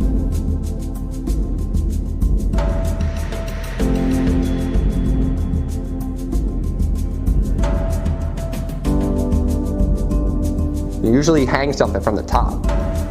And he's hanging it upon nothing. He's holding it with his pillars. And it says in Job 38, verse 6, it says in verse 6, whereupon are the foundations thereof fastened, and who laid the cornerstone thereof? He's talking about the world.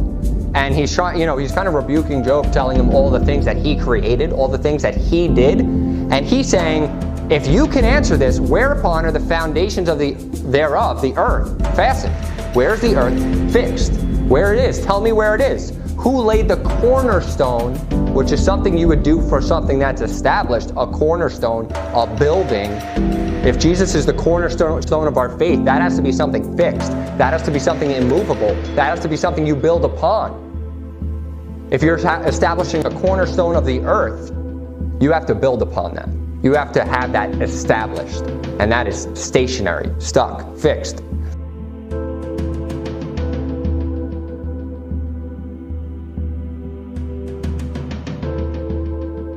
I'm going to prove to you that the earth is a flat surface. Go to Genesis chapter 1. Genesis chapter 1. So throughout the Bible, almost 40 times, the Bible will use the word face. They'll use the word face to describe the face of the earth, also the face of the sea. And anytime the word face is used in the Bible, it's actually talking about a flat surface. So if you're in Genesis chapter 1, look at verse 29, it says, and God said, behold, I have given you every herb bearing seed, which is upon the face of all the earth. And every tree, which is the fruit of a tree yielding seed, to you it shall be for meat. So, upon the face of the earth. Think of your own face. So even when it describes your own face, your face itself is flat in the same way that the earth is flat. It just has peaks and valleys and dips, but it is flat. You wouldn't call your head flat. You would call your head a sphere. You would call your head something that is circular, round, something that is a sphere.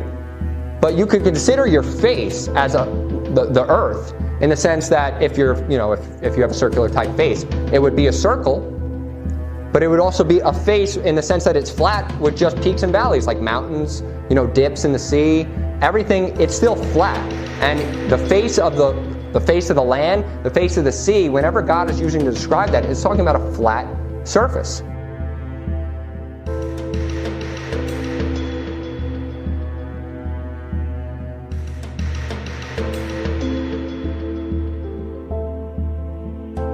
So this is at sea level, and there's a reason it's called sea level, because it's level. The sea is not curving, it's level completely throughout the world. So this is at sea level. You see that the horizon is flat. And then you go up a little more. This is at ground level. The horizon, you see the horizon is flat. And then the top picture is above the clouds, but do you see how the horizon is also flat? Why is it flat? As no matter where you go, no matter how high you go up on the earth, and you can find these videos online. I'm going to make a documentary about this sermon, these two sermons, and I'm going to show you video. But why is it flat as you go higher and higher and higher? It's because the earth is a flat surface.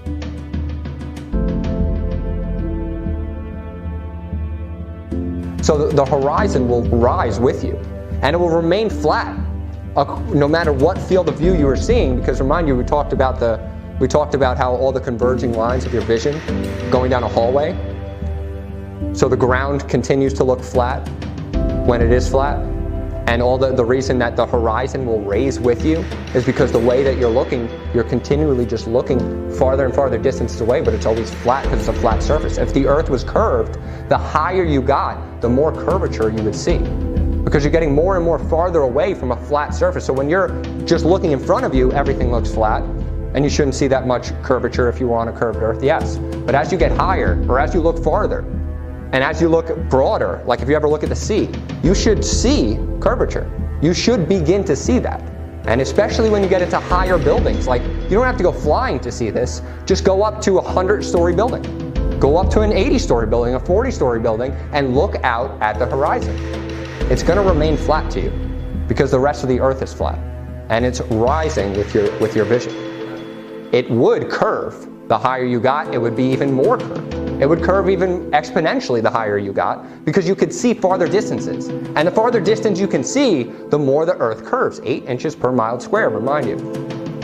So the farther you can see, the more it should curve. But as you can see by these pictures, and as you should do next time you're in a tall building, just look outside. The horizon will always remain flat no matter what level you're at, because the earth is flat.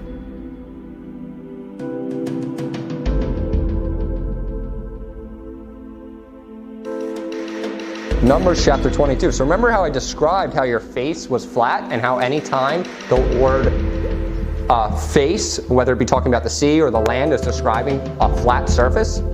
Look at Numbers chapter 22 and verse 31. It says, "Then the Lord opened the eyes of Balaam, and he saw the angels of the Lord standing in the way, and the sword drawn in his hand, and he bowed down his head and fell flat on his face."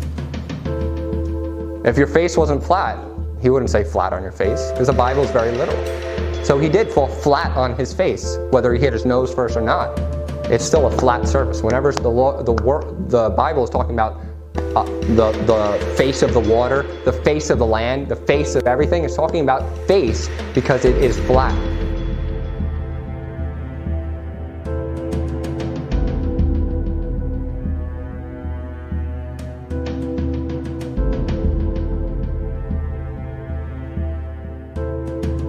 So if you look in Genesis 7 and verse 23, it says, "Every living substance was destroyed, which was upon the face of the ground."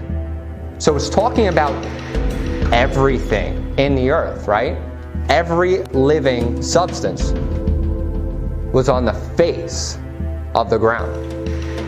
So it's talking about a flat surface, and every living substance being on the face of it.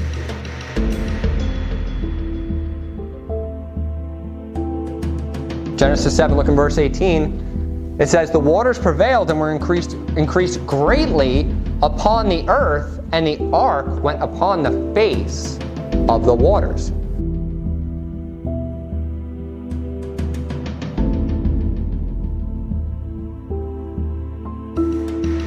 When the waters are increasing and everything is getting drowned and everybody is dying, it's talking about the face of the waters, a level-faced plain. That's how that works. When the heavens are open and a flood is coming down and the earth is being flooded up, that's how that works. It doesn't work on a globe.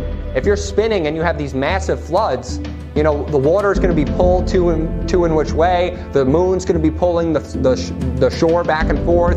You're going to have all these gravity factors coming in, and it just doesn't work when a ball is spinning. That all the water can stay on a ball, yet other things don't have to be forced down. That gravity should be so intense to hold the water in that it should be able to hold you to the ground. It should be able to hold birds to the ground. Helium should not be able to rise in a helium balloon. And the only reason that helium can rise in a helium balloon is because helium is less dense than air. So if you fill up a balloon which has weight and is more dense than air, it'll fall, and it has nothing in it, it'll fall to the ground. But you put enough helium in it, it spans out that balloon, makes the density of that balloon less and less as you fill it, and then at a certain point, it will start floating. But if you let out enough helium from that balloon, and the weight of the balloon matches with the helium in there, and that density matches, you'll have a balloon at equilibrium. You ever seen a balloon that is just sitting right there? That's just sitting in space? The reason for that is because of density, not gravity. So the density of inside the balloon, the density of helium is a lot less than air. It counteracted with the weight of that balloon that it matched the air perfectly. That's why it's equilibrium. That's why that balloon is not going up or down, because the density of the balloon plus the helium matched the density of the air. So it's not going up or down, it's just staying perfectly at equilibrium. That doesn't work on gravity. It should be pulling it down no matter what. It doesn't matter how much it weighs.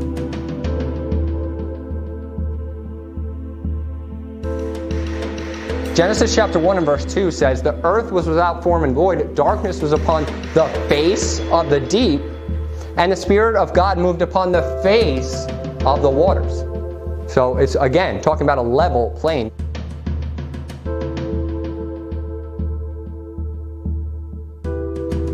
So the Lord has established ends to the earth, and I'm going to describe to you what these ends are, and I believe them to be ice walls that surround the earth, also known as Antarctica. So remember, when we're talking about this flat earth model, on the globe, Antarctica on the globe is at the bottom, right? So when you think of a globe, you think of Antarctica at the bottom. But when you think of the flat earth model, remember the north is the top.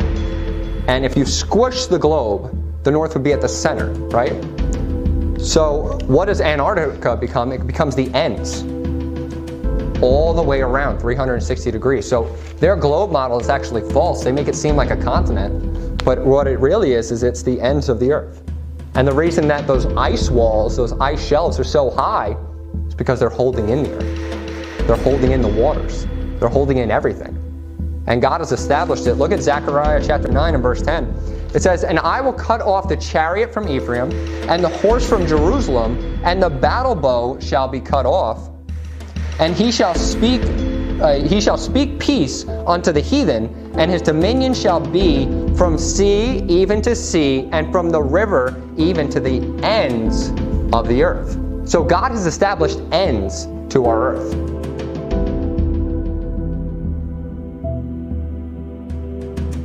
It's not just a continuing full-on globe where there's no end. You can literally, if it's a globe, you can go from one point around in a circle, in a circle, in a circle.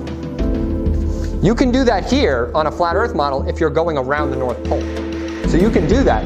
But if you just fly straight, if you're not, turning, you'll hit the end of the earth. Because there are ends. And we're going to go over a lot of verses that talk about this. But this is just one. It says, from the river even to the end of the earth.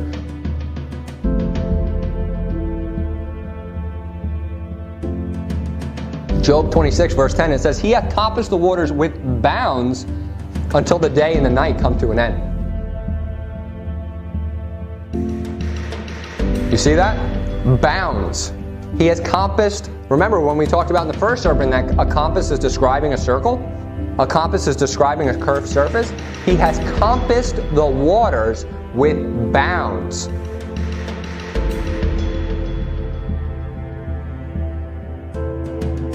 until the day and night come to an end. So those bounds are there.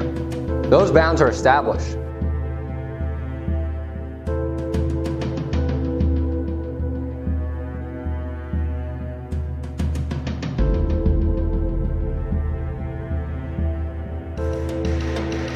I'm going to read just the first sentence. It says, the Antarctic Treaty and related agreements, collectively known as the Antarctic Treaty System, regulate the international relations with respect to Antarctica, Earth's only continent without a native human population.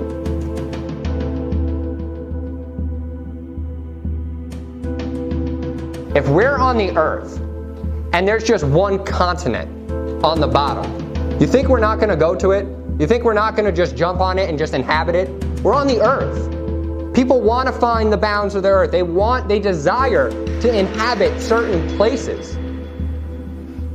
But you can't inhabit something that's just an ice wall. I'm not saying that the ice wall doesn't continue out, because it does. But the reason that this treaty was established, look in the next sentence. It says, for the purpose of the treaty system, Antarctica is defined as all of the land and ice shelves south of 60-degree latitude. The treaty entered into force in 1961 and has 53 parties. 53 countries have agreed to never inhabit Antarctica. Never inhabit Antarctica. And what's their purpose? Let's look. It says the treaty sets aside Antarctica as a scientific preserve. What is in Antarctica that needs to be a preserve? Like, what are you preserving? The ice? We gotta keep this ice here just in case, we have a global warming. We're gonna save this one place. We're gonna go get our ice from this place.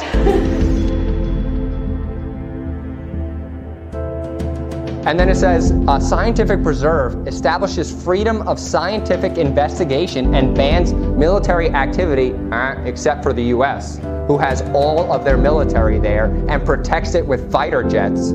If you go to Antarctica, it's like you flew over the Pentagon. I'm serious. If there's a place, if you just fly to Antarctica, you just don't let anybody know, you're just I'm gonna fly to Antarctica, they'll shoot you down. Or they'll race you down if you don't stop. Because you're going to figure out that there's an end of the Earth. You'll figure that out. They don't want us to know that.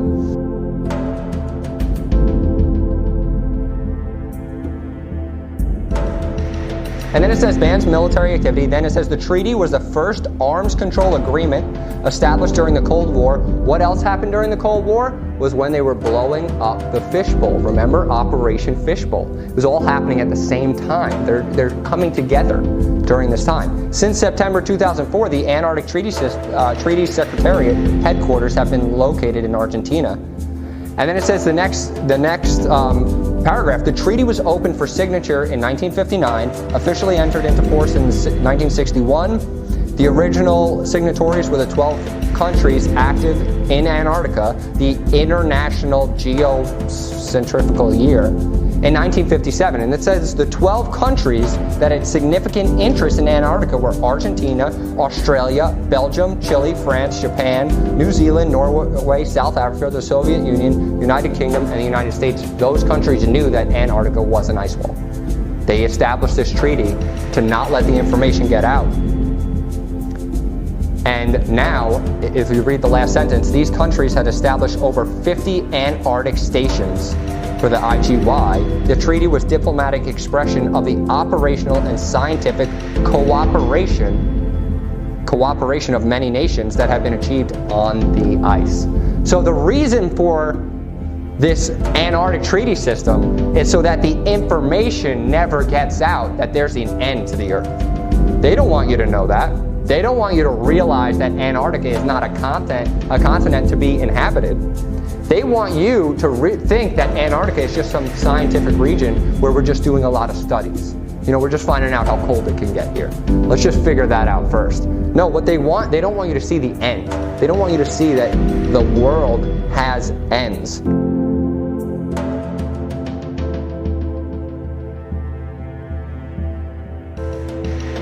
And you can actually do research on other people who have traveled by sea. Like, I'm talking before this military ban.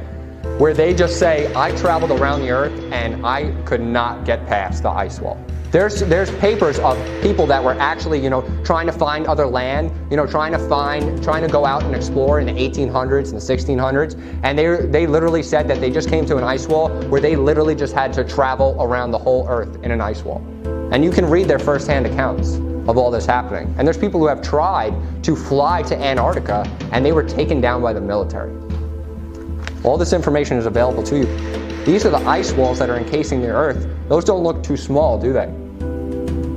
Why don't you fall off the edge? It's because of these giant ice walls that God has established, which he says in Job chapter 26, verse 10, he hath compassed the water with bounds until the day and night come to an end. So until day and night are over, these bounds are staying. These bounds are established.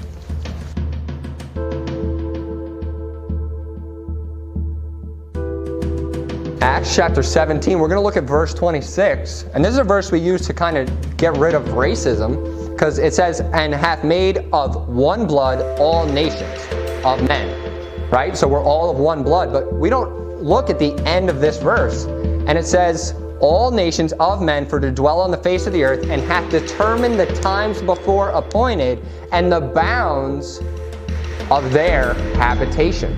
So God knows our bounds. He has established it. We're all of one blood. We're all together. We're all from the same gene pool, and he knows our bounds. He has set our bounds about.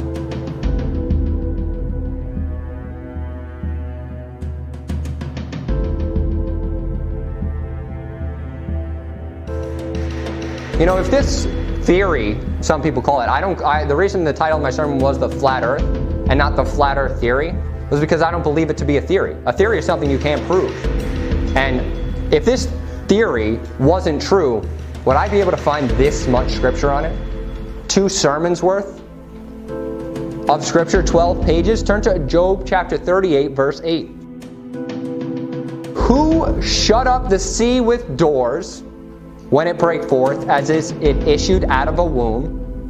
When I made the cloud the garment thereof, so the cloud is the covering of the seas, and the thick darkness a swaddling band for it, so the thick darkness above the clouds, a swaddling band for it, and break up it for a decreed place, and set bars and doors, and said, hitherto shalt thou come, but no further. He's talking about the sea. Hitherto shalt thou come, but no further. And here shall thy proud waves be stayed. The bars and doors, the ends of the earth. What's holding in the sea is the bars and doors. And he said, thy proud waves will be stayed. So nothing, no water is breaking through these bars. No water is breaking through Antarctica or the ice wall that God has created to bound the earth, to bind it together.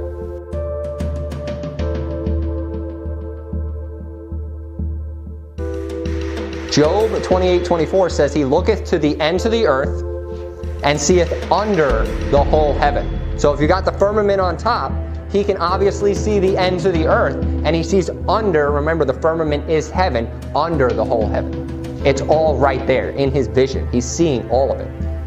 And then you're in Psalm 103, look in verse 11. It says, for as the heaven is high above the earth, so great is his mercy toward them that fear him. So remember, as the heaven, in Genesis 1 verse 8, it said, the firmament is heaven. He called the firmament heaven. So as the heaven is high above the earth, so the firmament at the center is the highest point.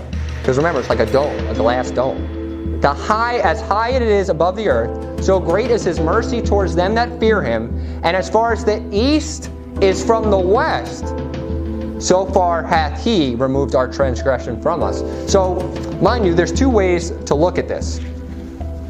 God could establish a north, south, east, and west, in the sense that he could make not north the center, but make north like over here, and west over here, and east over here, and south over here. So that's a very long distance. Or, if you look at it, the flat earth model with the disk, because the disk has magnetism, which is how we describe the sun rotating at different paths around the center. If this is the north, in the same way that you could think of it, I guess, with the globe, but if this is the north, and the east and the west are relative to the north, the east and the west are pretty much infinite, right? Because you're going from, if you're always traveling to the right in a circle, you're always traveling east, if you're looking at it that way. And if you're traveling this way, you're always traveling west in a circle around the north. Because remember, the north is the center, and we're talking about circles east to west. But also, if God's thinking that if God's way is that the north is up here and east and west and south are here, at least that's a very far distance. Like, we know that for sure.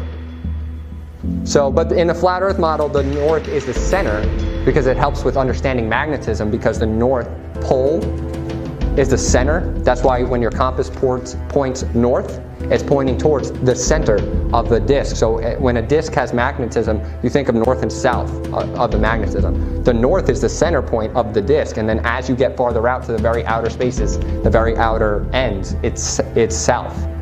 And that's how seasons work on a flat earth, because you have the sun and the moon, right? And they're always traveling at different distances from the north, but they're compassing in a full 24-hour period. So, if you live in this area, when it's summer for you, the sun is going to be very close. But when it's winter, it's getting farther and farther away. And if you live in this area, around the equator, that's why the equator is always so hot, is because the sun will be around the equator the most. If it's starting here and going out farther, and then eventually coming back in, it hits the equator twice, right? As it goes out and as it comes in. That's why the equator is usually the hottest point. That works on the flat earth model, because you have the sun coming in here for a season, coming out there for a season, then coming back in until it's summer. And that's how the equator works.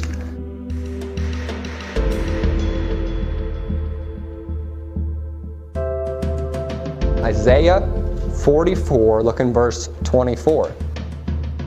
Thus saith the Lord, thy Redeemer, he that formed thee from the womb. I am the Lord that maketh all things, that stretcheth forth the heavens alone, which spreadeth them abroad the earth by myself.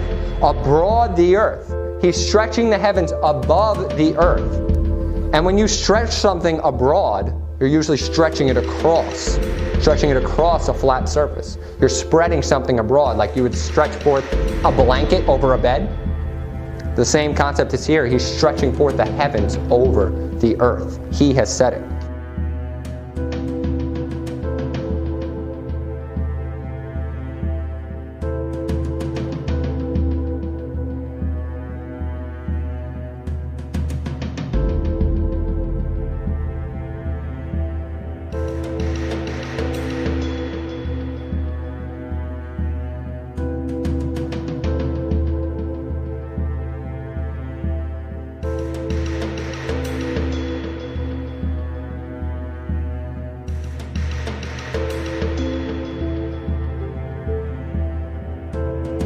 We're just going over a couple more verses that show that the earth has ends. The earth has ends. There's many, many more verses. I only got the 10 most important ones. It says in verse 13 of Jeremiah 10, when he uttereth his voice, there is a multitude of waters in the heavens, and he causeth the vapors to ascend from the ends of the earth. He maketh lightnings with rain, and bringing forth the winds out of his treasure. So he is talking about the ends of the earth. There's ends on a flat earth. And then in Job 28, verse 24, it says again, the ends of the earth.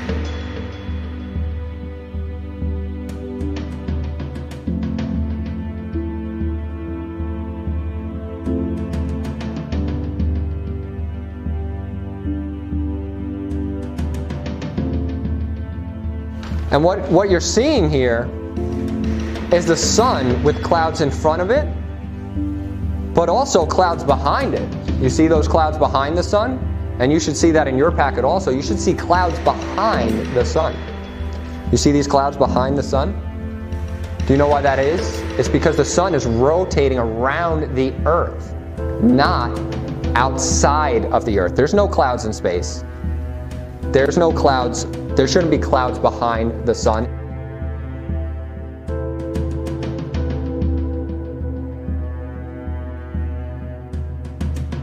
You see the sun right there above the clouds?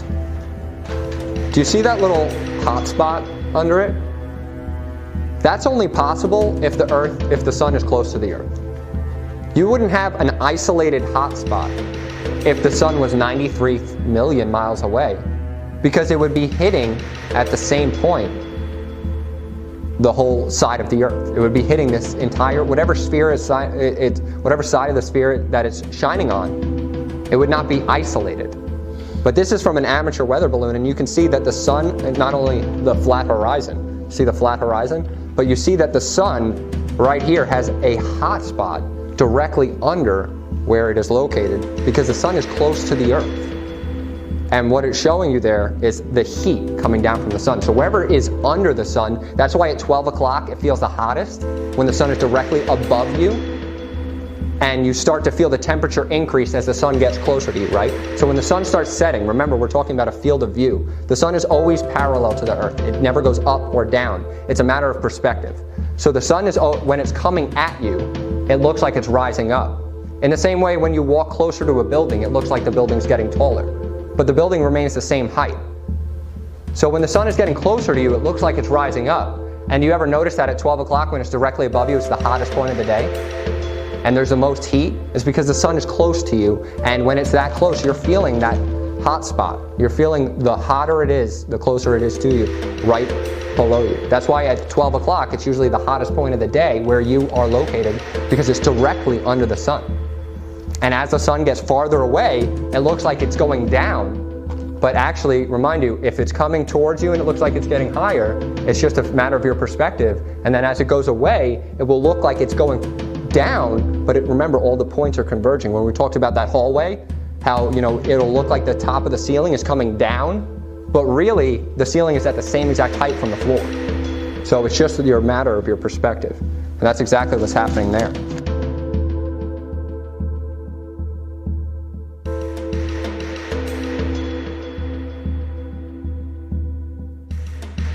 So you're in Psalm 19. Look at verse 4.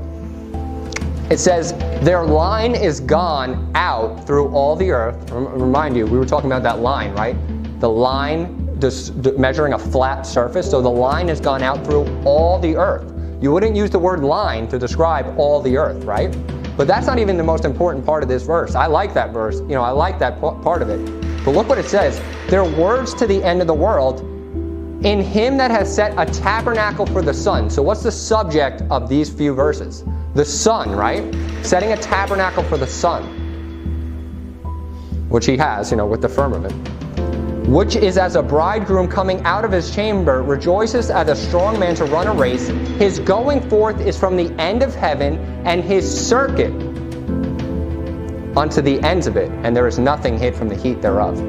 So a circuit of the sun is describing the sun moving in a circuit, not us moving around the sun. So when you think of a flat earth, and remember we keep going back to this picture, it's the sun that is circuiting around the earth. The sun circuits around the earth. And it says his circuit unto the ends of it, so it does. Remember, we're talking about it starting in the center of the north and then circuiting out towards the ends and then coming back in for a season. So its circuit does reach the ends of the earth. And then it comes back to the center.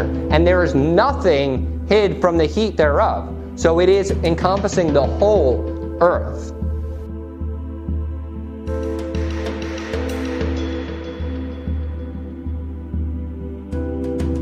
And let me just prove to you that circuit means circle. In Ecclesiastes chapter 1 verse 6, it says, the wind goeth towards the south and turneth about to the north, and whirleth about continually, and the wind returneth again. So when you think of something going out and then returning again, going out and returning again, according to his circuits. So it's talking about the circuit of the wind, going from the north to the south. Remember, if you're thinking of a disc, it's going from the north, which is the center of the disc, to the south, and it's saying it's whirling about continually. If it's whirling about continually, it's not just going straight. It's not going from the center of the flat earth all the way to the end of the earth. If it's whirling about continually, it's going in a circuit. And Ecclesiastes chapter 1 verse 6 says, the wind returneth again according to its circuit. So a circuit is just making a path. a circular path.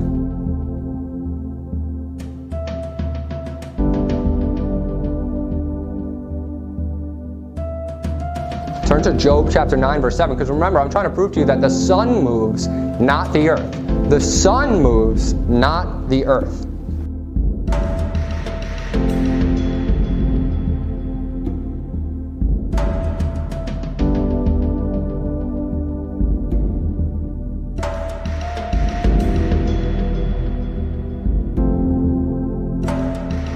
Job chapter 9, verse 7, it says, which commandeth the sun, talking about God, and it riseth not, and sealeth up the stars. So remember, we talked about the sun rising and falling is a matter of perspective.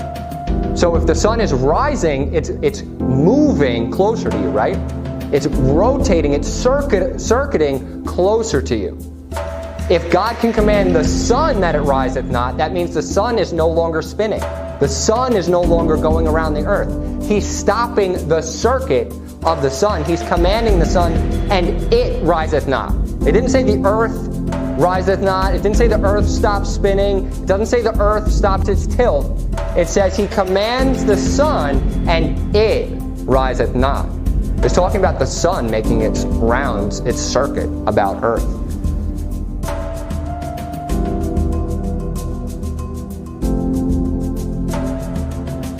So God has control of the sun. God controls the sun to rise and fall. It's not the earth that rises and falls, it's the sun.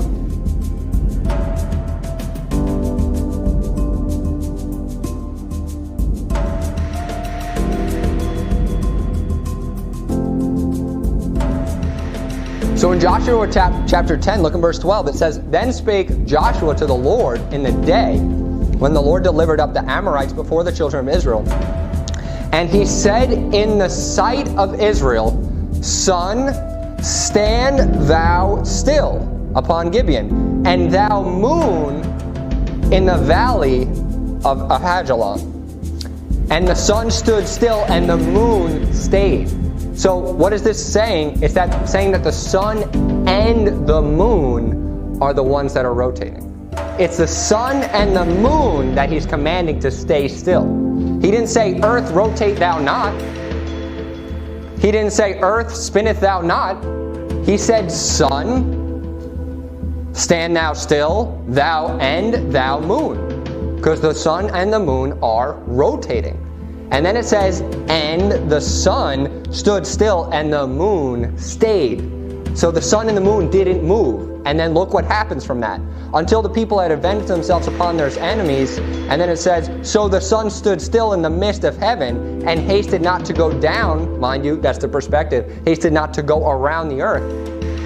And there was no day like it before or after. And the Lord hearkened unto the voice of a man.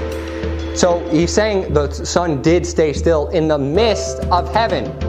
In the midst of heaven. So it's the sun that is staying still in the firmament of heaven and not going down or not rotating around the earth, because when it's talking about this, it's talking about from the perspective of a man. So if it's not going down, it means it's not rotating past him. It's not leaving his field of view. It's the sun that is staying. And when the sun rises, it's talking about the starting of a day and then coming back down. You know, but it's the sun is actually staying parallel. But it looks like it's going up and down, just a matter of perspective. But it's the sun it's the sun that's moving, not us. It's the sun that is being stayed and the moon that is being stayed. Why would he stop the moon? If you didn't believe the sun verse, why would he stop the moon? What would that matter? What would it matter to stop the moon? The reason he stopped the moon is because the moon is giving a light by night. So if you just stop the sun, the moon's going to come up and just hit the sun. It's not going to have the proper rotation around the earth. If you stop the sun, if you didn't care about the sun part, and you just like, oh, he stopped the earth. Why would he stop the moon? The moon could just keep rotating. The moon has nothing to do with it. The moon isn't going to affect anything in a globe earth. It's because they're two great lights, and he stopped both of them because they both have to be stopped in an enclosed system. Habakkuk chapter 3. In verse 11, it says in chapter 3, verse 11, It says, the sun and moon stood still in their habitation. At the light of thine arrows they went, and at the shining of thy glittering spear. So the sun and the moon are what's rotating. It's not the earth. Whenever it's saying they're standing still, it's talking about a miracle, something that happened that was weird, something that was crazy, something that God did. It's a miraculous thing to make the sun and moon stop, because they're what's giving light upon the earth. It's not the earth that's rotating around the sun. It's God who's rotating the sun around the earth. With that in mind, turn to 2 Kings chapter 20. 2 Kings chapter 20, look in verse 8. It says, and Hezekiah said unto Isaiah, what shall be the sign that the Lord will heal me, and that I shall go up unto the house of the Lord the third day? And Isaiah said, this sign shalt thou have of the Lord, that the Lord will do the thing that he has spoken. Shall the shadow go forward 10 degrees or back 10 degrees? And Hezekiah answered, it is a light thing for the shadow to go down 10 degrees. Nay, but let the shadow return backwards 10 degrees. Backwards 10 degrees. He's talking about the sun. Should it go forward 10 degrees? Should I ask God to make the sun rotate more so that shadow will go 10 degrees forward? Or should I make it rotate backwards? And he says it's a light thing that it'll go forwards because, it's always going forwards. Make it go backwards. Make the sun and the moon go backwards. And in verse 11 it says, Isaiah the prophet cried unto the Lord and brought the shadow 10 degrees backwards. Because it's the sun that's rotating around the earth. He's bringing the sun backwards, by which it had gone down in the dial of Ahaz. So why preach on this subject? Why did I preach a sermon on the flat earth? Because it's a big lie. It's a huge lie to believe that you're on a globe and you're meaningless. The whole purpose of this lie is so that you feel like there's no God. It's so that you feel unimportant. It's so that you feel you can get away with anything if nobody's watching you. But if God is right above you, and he's looking down upon you like a grasshopper, he's watching your every move physically. He's watching you, and he cares about you. Remember, the earth was created to be inhabited. He cares about you if he's above you. He cares about you if you're all he created. If the earth is the one thing, the earth is the one system, that's what matters. Then the earth becomes a big deal. But if the earth is just some dot, a small dot, in the midst of a huge galaxy, in the midst of billions of other galaxies, then you're nothing. Then who knows? There could be life forms elsewhere. There could have been a Big Bang. There could have been evolution. All these theories are based upon this big lie. And when you look at the Bible, I think it's pretty clear that God created us for a reason. And he created the earth for a reason. And it is the main deal, the big thing. Turn to Jeremiah chapter 8. This is the last two verses I'm going to read. The world is sinful. The world wants to believe that there is no God, because they don't want their deeds to be made manifest. They don't want their deeds to be known. They don't want people to rebuke them for fornicating. They don't want people to rebuke them for sinning. They don't want to believe in a God, so they make him very far away. They make him billions of light years away. They make him billions of galaxies away. If you believe you're in a solar system, then you got billions of light years until anything. But if you believe you're in the flat earth system, God is right above you. He's right there, and he's looking down upon you because he cares about you. He cares about us. And that's why Jesus came down. That's why he ascended back up. Why would Jesus have to ascend if we were a spinning ball in a huge galaxy in some crazy universe? He would just have to go poof and disappear, because ascending would do nothing. He would go into some vacuum in space. He would go into some place that didn't matter. He ascended up because God's throne is above us. His throne is above the firmament. Turn to Jeremiah chapter 8, look in verse 1. It says, At that time, saith the Lord, they shall bring out the bones of the kings of Judah, and the bones of his princes, and the bones of the priests, and the bones of the prophets, and the bones of the inhabitants of Jerusalem out of their graves. And they shall spread them before the sun, and the moon, and all the host of heaven, whom they have loved, and whom they have served, and after whom they have walked. and whom they have sought, and whom they have worshipped. They shall not be gathered nor be buried. They shall be for dung upon the face of the earth. And death shall be chosen rather than life by the residue of them that remain of this evil family, which remain in all the places whither I have driven them, saith the Lord of hosts. So the reason that people make the sun and the moon and all these galaxies so important is because they don't want to worship God. They want to worship the host of heaven. They want to worship their own God. They want to worship anything that they can create. So when the sun becomes the center of your universe, and when the sun becomes the center of what you believe, your mind isn't focused on God. It's focused on the things He created. And that's the path to a reprobate. So that's why the world wants people to believe in this. But it's a lie. I'll just close this in a word of prayer. Heavenly Father, I thank you so much for your word, Lord, and I pray that you will help many people to see your truth. I pray that you will open the eyes of anyone that hears this sermon. I pray that you will really grow people in your word and grow closer to you in their walk with you, Lord. And we just pray these things in Jesus' name. Amen.